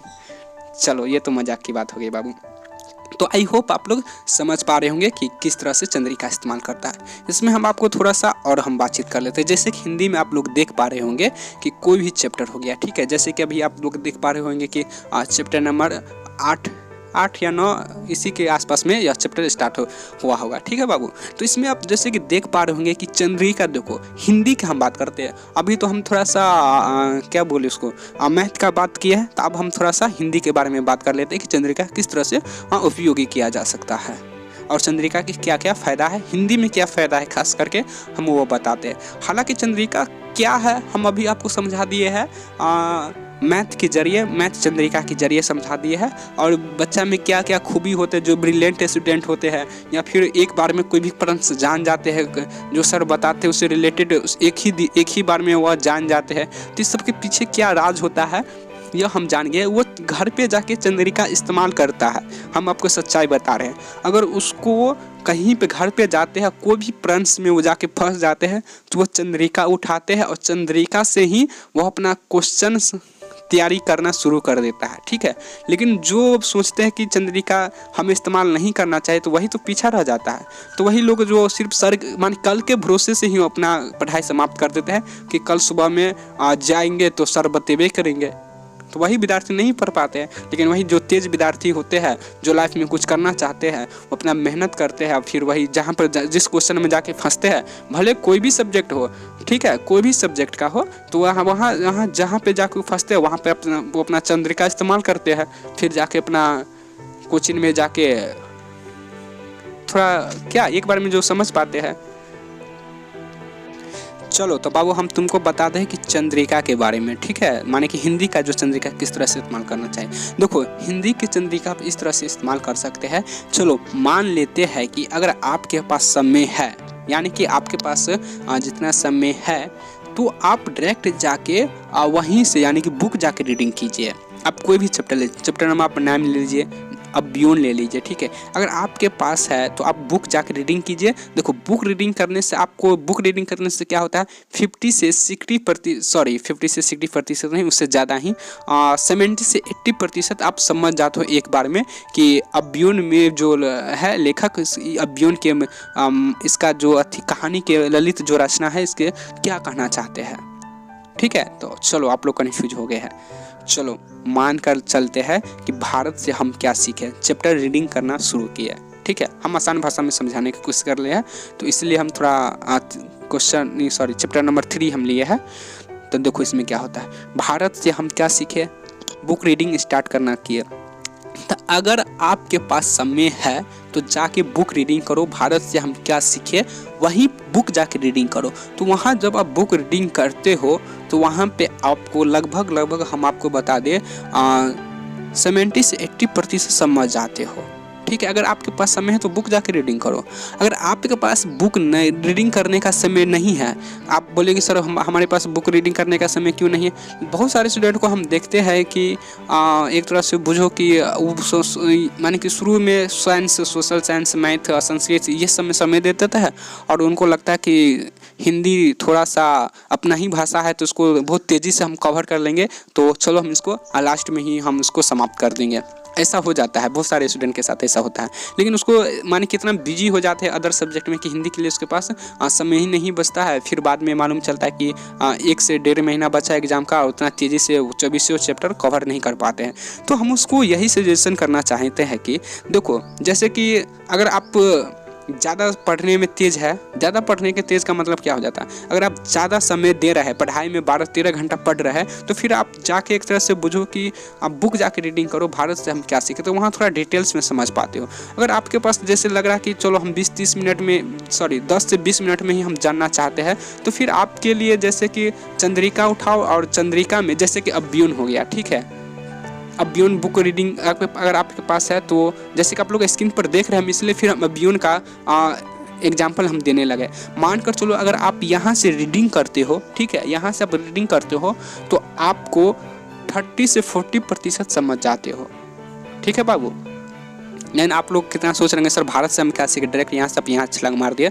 तो स्क्रीन पर आप जैसे कि देख पा रहे हो ना अभियोन, अगर आपके पास समय है तो आप डायरेक्ट जाके बुक रीडिंग करो अभियोन, वहीं से जाके करो। लेकिन अगर आपके पास थोड़ा सा कम समय है और फिर 10 से 20 मिनट में कुछ जानना चाहते हैं इस चैप्टर के बारे में, अभियोन चैप्टर के बारे में, तो अगर तुम यहाँ से भी अगर तुम मान कर चलो कि रीडिंग करते हो तो यहाँ से भी तुम 40 से 50% के आसपास में तुम अभियोन से रिलेटेड तुम जान सकते हो। और इससे रिलेटेड जो तुमसे क्वेश्चन पूछा जाता है या फिर ऑब्जेक्टिव पूछा जाता है, तो बोले तो 40 से 50% चांस रहता है कि तुम उसको सही टिक मार देते हो। लेकिन यहाँ पर बहुत विद्यार्थी क्या करते हैं, उस सोच में ही पड़ जाता है कि हम ये पढ़े कि ये पढ़े, ये पढ़े कि ये पढ़े, तो यही कंफ्यूज में होते होते चलो वो डायरेक्ट क्या करते हैं, क्वेश्चन रट्टा मारना स्टार्ट कर देते हैं। तो क्वेश्चन रट्टा मारना नहीं है बाबू, क्वेश्चन जो रट्टा मारोगे ना तो तुम भूल जाओगे। ठीक है, भूल जाओगे, एग्जाम में जाओगे और 1 से 2 लाइन याद आता तो उसके बाद तुमको पता नहीं चलता उसके बाद हम क्या लिखे। तो रट्टा मार के नहीं जाना है, नहीं। देखो रीडिंग करना, अगर तुम बुक रीडिंग नहीं कर पाए हो तो चिंता करने की कोई बात नहीं है। आप कम से कम ये जो चंद्रिका है यहाँ से भी रीडिंग करके जाओ तो 40 से 50% जो इससे रिलेटेड, इस चैप्टर के बारे में जान जाते हो। तो उससे रिलेटेड तो अगर प्रश्न पूछा जाता है तो तुम लिख सकते हो, आराम से लिख सकते हो, लेकिन रट्टा मार के नहीं जाओ। देखो इसमें बहुत सारे स्टूडेंट के मन में ये भी प्रश्न उठने लगता है, क्या सर हम चंद्रिका से यानी चंद्रिका से जो क्वेश्चन लिखेंगे क्या उसमें सर हमको नंबर फुल मिलेगा या नहीं मिलेगा। चलो तो हम तुमको बताते हैं। मान कर चलो कि अव्यून हो गया चैप्टर, ठीक है, अव्यून चैप्टर तुम रीडिंग कियो, रीडिंग करने के बाद क्या होता है, क्वेश्चन आंसर आ जाता है। जो क्वेश्चन आंसर आता है तो इसका मतलब तो ये भी तो नहीं होता ना कि तुम रीडिंग करते हो उसका अव्यून, जैसे कि अव्यून चैप्टर रीडिंग किया और उससे रिलेटेड जितना आया उसका सबका क्वेश्चन के आंसर फटाफट बोलने लगते हो, ऐसा भी नहीं होता है। या फिर ऐसा भी तो होता है जैसे कि मान कर चलो कि आज क्लास में अव्यून चैप्टर का क्वेश्चन आंसर कराएंगे, सर बोल दिए है कि चलो आज, माने कि आज तुम पढ़ने आओ तो बोलेंगे सर कल हम अव्यून चैप्टर का जितना भी क्वेश्चन आंसर है हम सब क्वेश्चन आंसर कल सब माने सोल्व करेंगे। अगर आप किसी कारण से आप नहीं पहुंच पाए कल, ठीक है, यानी कोई कारण भी हो सकता है, अब कोई कारण से क्वेश्चन नहीं पहुंच पाए तो सर तो आपके लिए रुकेंगे नहीं, ठीक है। तो वो तो सर आपको, उसका सर का काम ही है कि बताना, इतना सारे स्टूडेंट आए हैं तो ऐसा थोड़ी है कि आप एक इतना महान आदमी हो गए कि चलो अमित जी नहीं आए तो चलो आज क्लास बंद कर देते हैं, ऐसा तो नहीं होता होगा। सर बताते हैं और बताते कि आपसे रिलेटेड जितना सर को पूरा चैप्टर समाप्त कर देते हैं। फिर आप कल होके पहुंचते हैं, यानी कि परसों होके पहुंचते हैं, तो आपको जैसे लगता है कि अरे तोरी के हमको तो छूट गया। तो इसमें तो आपको 2 ही ऑप्शन बचाता है कि या आप चंद्रिका से लिखो या फिर आपके पास कोई दोस्त है तो उससे फिर कॉपी ले और फिर इससे रिलेटेड जितना भी सर बताए फिर वो अपने कॉपी में उतार लो, ठीक है। हम आपको क्या कहना चाहते हैं आप समझ पा रहे हैं ना, यही बात है। फिर अगर आपके पास दोस्त है तो वो दोस्त कॉपी लेकर लिखो। अगर दोस्त भी आपके पास है, बहुत सारे स्टूडेंट को देखते हैं कि एक दूसरे को कॉपी नहीं देते डर से, क्योंकि उससे खुद तैयारी करना रहता है, फिर पता नहीं सोचते कि कहीं कॉपी हरा देंगे या फिर फाड़ देंगे, तो व्हाटएवर कुछ भी हो सकता है, यानी कोई कारण से नहीं दे पाते हैं, ठीक है। तो आपके पास तो यही ऑप्शन रह जाता है चंद्रिका। तो आप चंद्रिका से जाके क्वेश्चन लिखो, डरने की कोई ज़रूरत नहीं है। हाँ, हमें मालूम है आपके मन में प्रश्न उठ रहा होगा कि क्या सर हम चंद्रिका से क्वेश्चन लिखेंगे और इसे याद कर फिर हम एग्जाम में माने कि क्वेश्चन का आंसर देंगे तो क्या सर हमारा नंबर कट जाएगा। बिल्कुल नहीं कटेगा बाबू, हम तुमको बता रहे हैं ना, बिल्कुल नहीं कटेगा। देखो एग्जामिनर का क्या होता है, एग्जामिनर का देखो वो तो क्वेश्चन सेलेक्ट करते हैं, उसके बाद परीक्षा लेते हैं, परीक्षा में लेते हैं, उसके बाद फिर अपना कॉपी चेक करने के लिए जहाँ भेजना रहता है अपना वहाँ पे भेज देते हैं। तो उसको इससे कुछ जो यानी कि कॉपी चेक करता है ना, यानी जो पर्सन कॉपी चेक करता है तो उसको ये मतलब नहीं रहता है कि आप कहाँ से एक तरह से जो चंद्रिका से या क्वेश्चन का आंसर दिए हो या फिर बुक से दिए हो या फिर तुम अपने मन से दिए हो, उसको ये कुछ लेना देना नहीं रहता। उसको बस इतना ही उसको मतलब रहता है कि आप जो क्वेश्चन पूछा गया है उस क्वेश्चन के बारे में आप कितना सुंदर से एवं कितना अच्छी तरह से जवाब दे पाए हैं, ठीक उसी के आधार पर आपको नंबर प्राप्त होता है।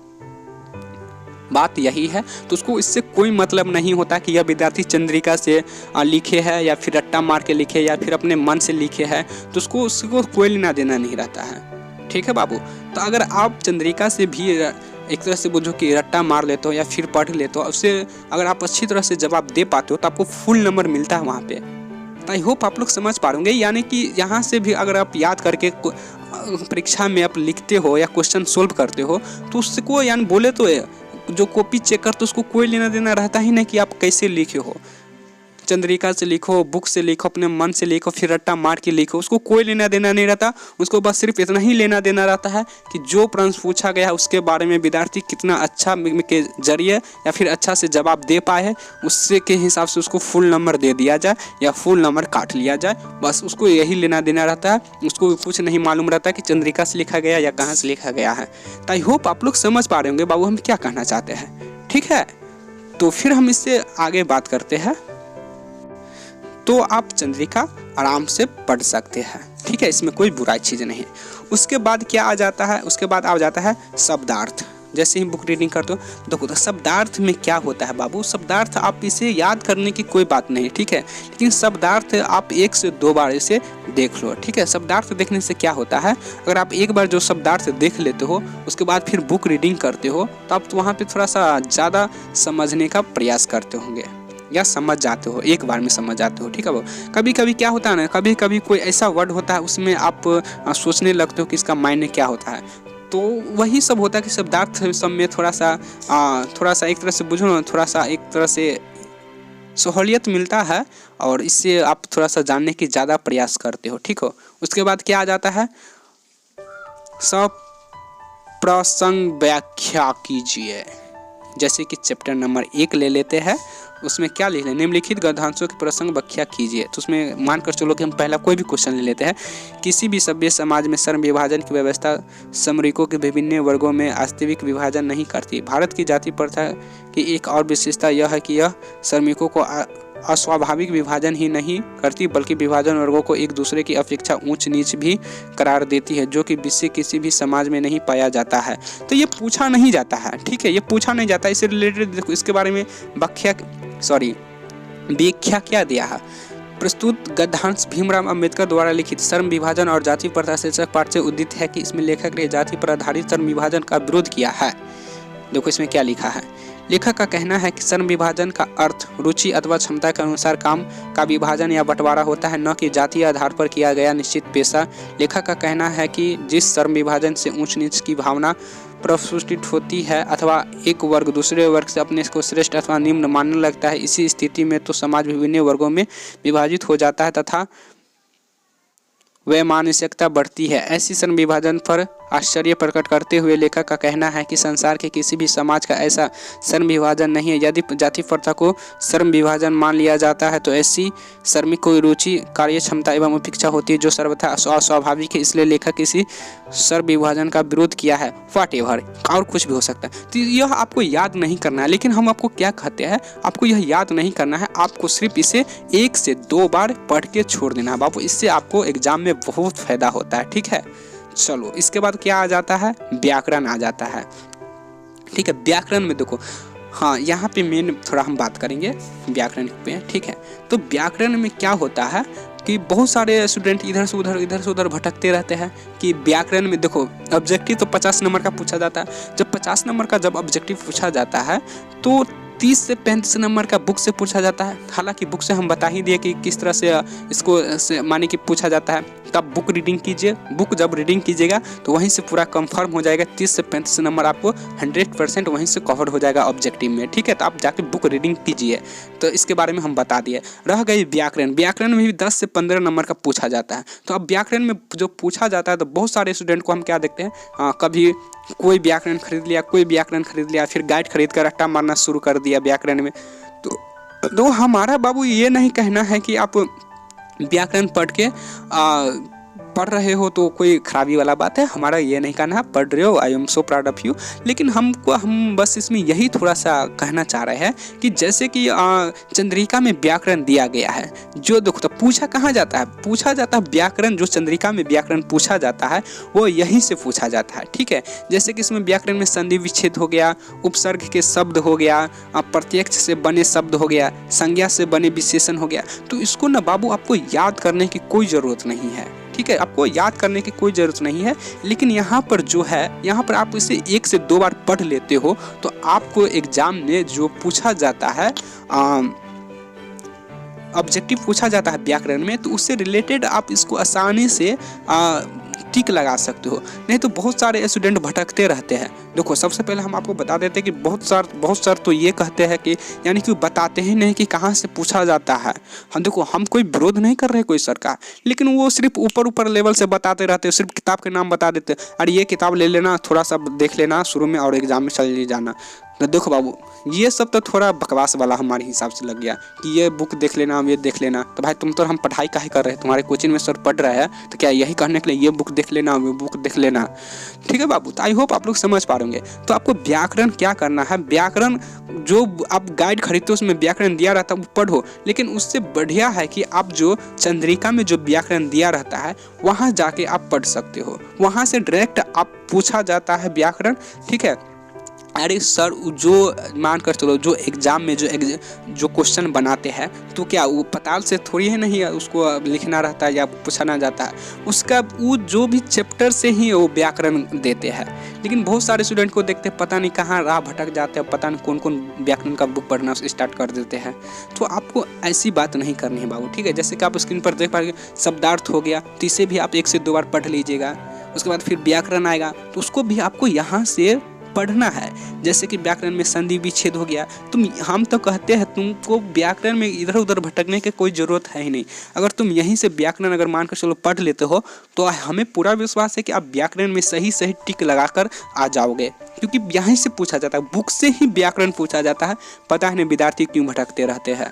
तो आई होप आप लोग समझ पा रहे होंगे, बुक से ही व्याकरण पूछा जाता है। तो आपको क्या करना है, जैसे कि व्याकरण में जैसे कि प्रत्यक्ष से बने शब्द हो गया, उपसर्ग से बने शब्द हो गया, संधि विच्छेद हो गया, संज्ञा से बने विशेषण शब्द हो गया, विशेषण से बने शब्द हो गया, विपरीत शब्द भी यहाँ दिया हुआ है। यानी कि यहाँ पे तो सारा कुछ कवर किया ही गया है, तो भी तुम लोग नहीं पढ़ता और तुम बोलते हो कि व्याकरण से क्या फ़ायदा होता है, व्याकरण से क्या लाभ होता है। बताओ, अभी तक हम जितना समझा है बाबू, आप लोग समझ पा रहे हो ना व्याकरण कितना उपयोगी है। सिर्फ आप लोग इस्तेमाल ही नहीं करते हो, इस्तेमाल नहीं करते हो तो वही तुम लोग पीछे रह जाते हो और इस्तेमाल करने वाला आगे बढ़ जाता है। तो बाबू देखो, कभी कभी हो जाता है, ठीक है। तो आपको इसके बारे में ज़्यादा भी सोचना भी नहीं है। नहीं मालूम था, नहीं इस्तेमाल कर रहे थे, कोई बात नहीं, लेकिन अभी तक हम आपको इतना बता दिए हैं, इसके बाद भी इस्तेमाल नहीं करोगे तो बताओ गलती किसका है।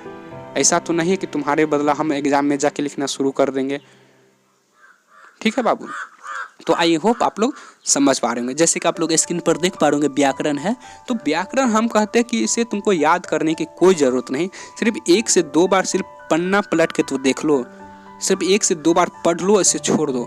1 से 2 बार पढ़ लोगे ताकि देखो हम आपको पूरा विश्वास के साथ कहना चाहते हैं कि अगर आप यहाँ से व्याकरण 1 से 2 बार पढ़ लेते हैं हर एक चैप्टर बाय चैप्टर करके, तो आपको पूरा व्याकरण जितना भी 10-15 नंबर का व्याकरण पूछा जाता है तब पूरा टिक मार को आओगे।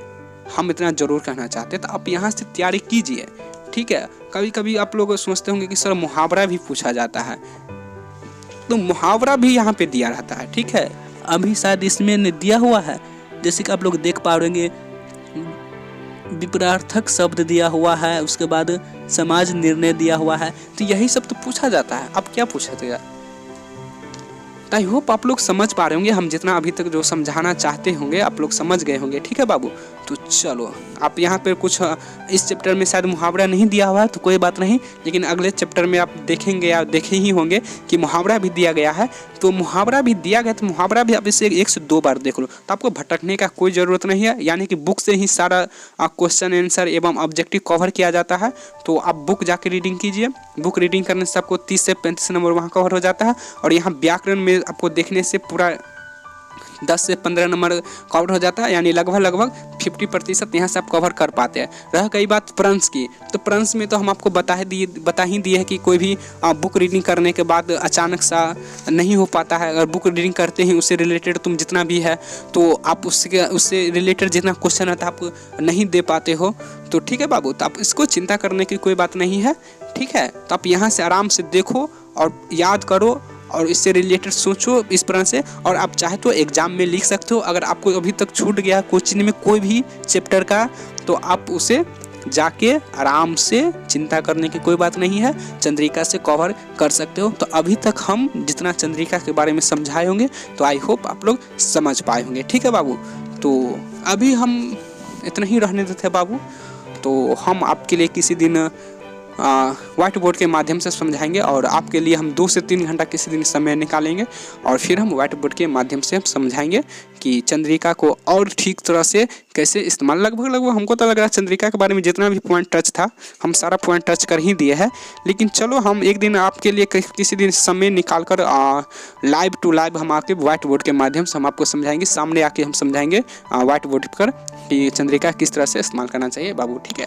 तो अब हमें आप जाने की इजाज़त दीजिए और फिर हम चलते हैं। तो हम आपके लिए किसी दिन बहुमूल्य समय निकालकर हम आपके लिए फिर पेश करेंगे। तो अभी तक आपसे जितना भी रिलेटेड पूछे हैं, यानी कि आप बताए हैं और आप भी कुछ पूछे हैं, तो उसका हम उत्तर दिए हैं बाबू। अगर हो जाता है, कभी कभी हमसे भी मिस्टेक हो जाता है। जैसे कि अगर मानकर चलो कहीं पे हम मिस्टेक कर दिए होंगे जो वॉइस रिकॉर्डिंग में, तो हमें माफ़ कर दीजिएगा। और जिससे लगता है कि हमें कोई शब्द नहीं बोलना चाहिए था, अगर बोल दिया है तो भी माफ़ कर दीजिएगा। होता है, इंसान से ही गलती होता है और गलती से नहीं डरना है और मेहनत करते रहो। और अभी तक हम आपको जितना भी समझाए हैं, आई होप आप लोग समझ पा रहे होंगे। ठीक है बाबू, तो फिर हमें आप जाने की इजाज़त दीजिए। तो फिर मिलते हैं हम अगले क्लास में, तो चलते हैं। ठीक है बाबू, चलो तो फिर हाँ, चलो एक लड़का याद दिला दिया कि सर आप कुछ बातचीत करने वाले थे। चलो बाबू, हमारे पास तो अभी थोड़ा सा समय का अभाव है, तो हम किसी दिन आपसे हम व्हाइट बोर्ड के माध्यम से थोड़ा 2 से 3 घंटा हम बात करते हैं। नहीं सर 2 मिनट बात कीजिए। चलो 2 मिनट बात करते हैं। चलो ठीक है बाबू, कोई बात नहीं, 2 मिनट से हम आपसे बात कर लेते हैं। तो चलो हम 2 मिनट में आपसे हम यही बात करना चाहेंगे कि देख, हम थोड़ा मेन बात हम यही कहना चाहेंगे कि बाबू कि आप लोग क्या करो, आप लोग में बहुत सारे हम स्टूडेंट को देखते रहते हैं कि समय बर्बाद करता है, तो समय बर्बाद नहीं करना है बाबू। ठीक है, समय बर्बाद नहीं करना, इसका मतलब हम थोड़ा 2 मिनट में हम आपको समझा देते हैं। ठीक है, देखो समय नहीं बर्बाद करना, इसका मतलब क्या होता है, आपके पास 24 घंटा है बाबू। ठीक है, 24 घंटा में मान कर चलो तू लोग 8 घंटा सोते हो, तो इधर बचिएगा कितना, 16 घंटा। 16 घंटा में 2 से 4 घंटा पढ़ाई करते हो। ठीक है बाबू, तो बाबू हम तुमको यही कहना चाहते हैं कि तुम अपना बहुमूल्य समय क्यों बर्बाद कर रहे हो। तुम बताओ, यही तुम्हारा एक तरह से वो जो बहुत बहुमूल्य समय है जो तुम बर्बाद कर रहे हो। अगर तुम सही तरीका से उपयोग कर रहे हो तो आई am so proud of you. लेकिन तुम अगर मान कर चलो 2 से 3 ही घंटा पढ़ पाते हो, तो ये पढ़ाई क्या, ये तो तुम एक तरह से जो 2 साल के बच्चा वाला हरकत कर रहे हो। वो तो ABCD सीखने जाते हैं तो 2 से 3 घंटा पढ़ाई करते हैं।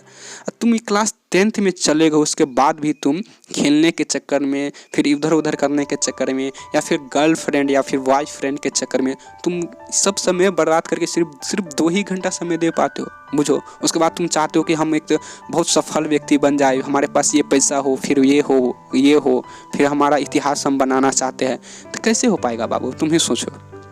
तो तुम्हारा बहुमूल्य समय है, तो ये यार देखो, इसमें तो हम पता नहीं है हम कितना आगे तक बोले, लेकिन चलो हम थोड़ा जितना चाहेंगे कम ही शब्द में हम आपको थोड़ा समझाने की कोशिश करेंगे। और किसी दिन हम आपके लिए समय निकालेंगे तो व्हाइट बोर्ड के माध्यम से हम आपसे थोड़ा डिटेल्स में बातचीत करेंगे। ठीक है बाबू, तो हम इसमें बस अभी जब तक हम इतना ही कहना चाहेंगे कि जो आपके पास समय है उसे बर्बाद मत करो। समझ रहे हो ना तुम लोग यार, तुम्हारे पास कम से कम यार 8 से 10 घंटा नहीं पढ़ोगे तो फिर क्या कर पाओगे, तुम बताओ। कम से कम 8 से 10 घंटा तो पढ़ो, जितना तुम 350 नंबर 400 नंबर या व्हाट एवर तुम भी जो भी सोचे हो, तुम में वह कैपेसिटी है, उतना तुम ला सकते हो। बशर्ते इससे रिलेटेड तुम मेहनत करना तो शुरू कर दो बाबू। तुम जो सोचे हो नंबर, हम इतना नंबर प्राप्त करेंगे, उसके बाद फिर ये करेंगे, फिर वो करेंगे, तो आई होप, हमें पूरा विश्वास है कि आप लोग उतना सोचे हो तो ज़रूर लाओगे। लेकिन उससे रिलेटेड मेहनत करना शुरू करो बाबू।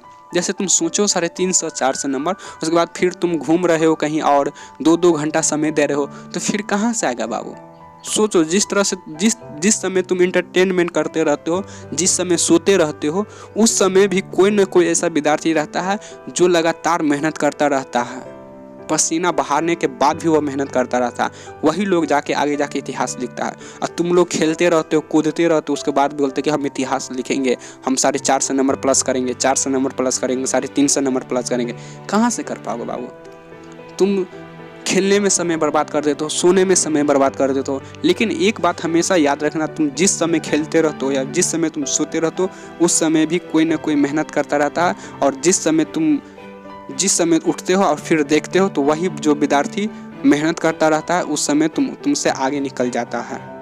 तो आई होप आप लोग समझ पा रहे होंगे बाबू। आप अपना समय इस्तेमाल करो, बर्बाद नहीं करो। अगर एक बार तुम सफल हो जाते हो तो फिर ये सब क्या है, ये सब कुछ नहीं है। ठीक है, ये सब कुछ नहीं है। एक तरह से बुझो कि एक तरह से हम कह ले कि पार्टी करना, फिर दोस्ती, फिर गर्लफ्रेंड, फिर बॉयफ्रेंड, ये सब कुछ नहीं है। अगर एक बार तुम सफल हो जाते हो तो ये लोग ही ऑटोमेटिक तुम्हारे पास आके चाबस देते हैं, एक तरह से बुझो, या फिर तुम्हारा बड़ाई करते हैं। अगर तुम असफल हो जाते हो तो यही लोग हैं तुमको छोड़ देते हैं, पीछे से लात मार कर भगा देते हैं। आई होप आप समझ पा रहे होंगे बाबू। थोड़ा हम यहाँ पे कड़वा शब्द इस्तेमाल कर रहे हैं, इसके लिए सॉरी, लेकिन जो सच्चाई है, अगर तुम सफल हो जाओगे तो अपने लाइफ में, तो यही लोग हैं तुम्हारे पीछे पीछे एक दूसरे ताली बजाते हुए आएंगे, एक तरह से पूछो। अगर यही तुम असफल हो जाते तो यही लोग हैं तुमको पीछे से लात मारकर भगा देते हैं। तो तुम सोचो, ये सब इंटरटेनमेंट के लिए सिर्फ है, दोस्ती हो गया या फिर व्हाट एवर जो भी तुम समझ रहे हो। तो ये सब को त्याग करो बाबू। कुछ पाने के लिए कुछ खोना पड़ता है, तो कुछ खोने का मतलब ये भी नहीं हो जाता कि तुम बहुत ऊंचे लेवल पर खो जाओ। हम तो तुम सिर्फ यही कहते कि दोस्ती वोस्ती सब बंद करो।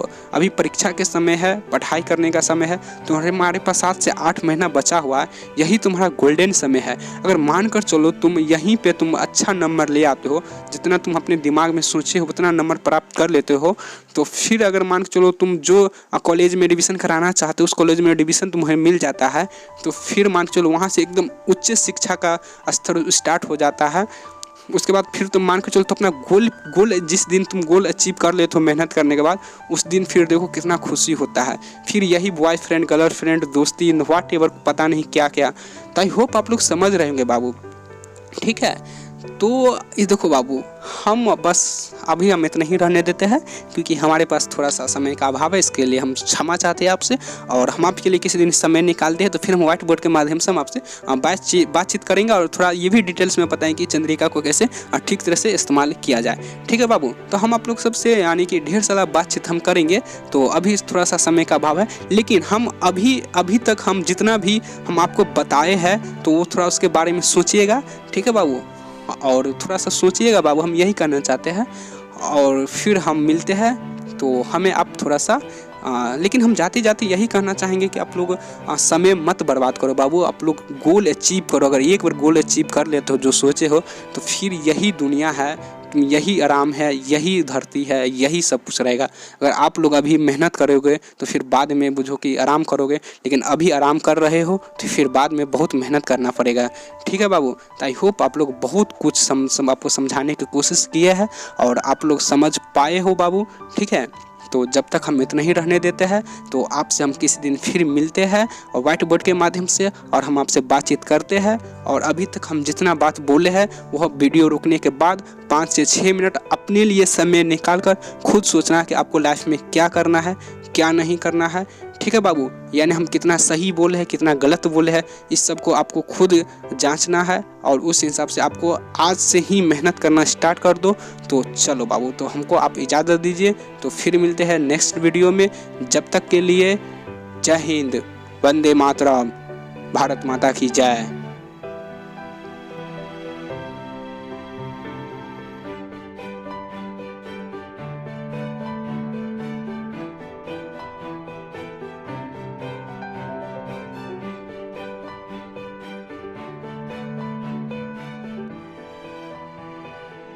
जब मैं मुश्किलों से डरा तो मरा तो नहीं, मगर जी भी ना सका। ना पूछ कि मेरी मंजिल कहां है, अभी तो सफर का इरादा किया है। ना हारूंगा हौसला चाहे कुछ भी हो जाए, ये मैंने किसी और से नहीं खुद से वादा किया है। संघर्ष की राह पे जो चलता है वो ही दुनिया को बदलता है। जिसने अंधेरे से जंग जीती है, सूरज बनकर वो ही चमकता है। रख हौसला कि वो मंजर भी आएगा, प्यासे के पास चलकर खुद समुंदर भी आएगा। यूं जमीन पर बैठकर क्यों आसमां देखता है, अपने पंखों को खोल, ये जमाना सिर्फ उड़ान देखता है।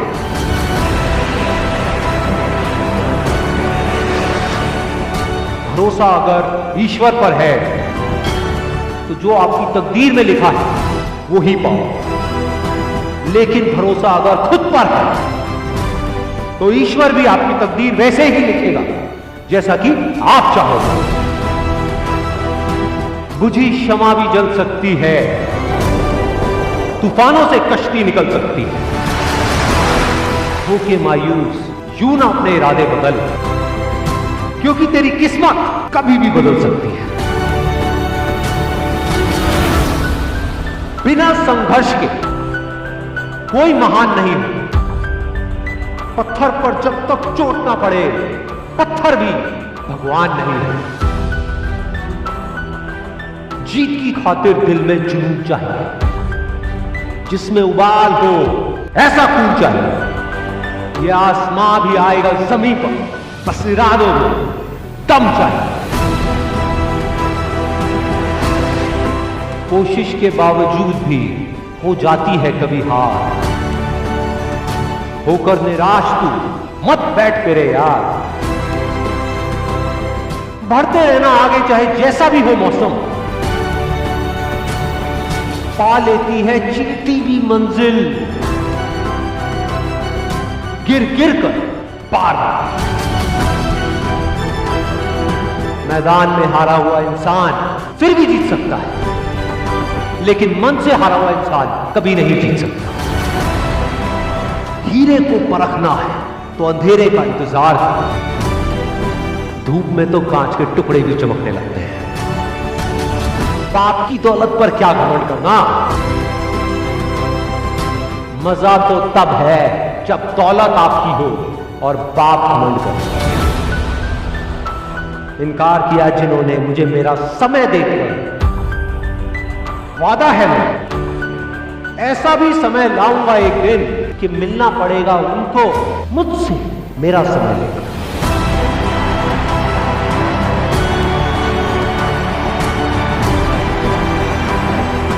चाहे मुश्किल कितनी भी बड़ी हो, आज नहीं तो कल हल जरूर निकलेगा।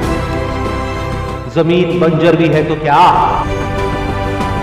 अगर हार ना मानी जाए तो पानी जरूर निकलेगा। कह दो मुश्किलों को थोड़ा सा और कठिन हो जाएगा, कह दो चुनौतियों को थोड़ी और बड़ी हो जाए। अरे नापना चाहते हो हमारी हिम्मत, तो कह दो आसमां को थोड़ा सा और ऊपर हो जाए।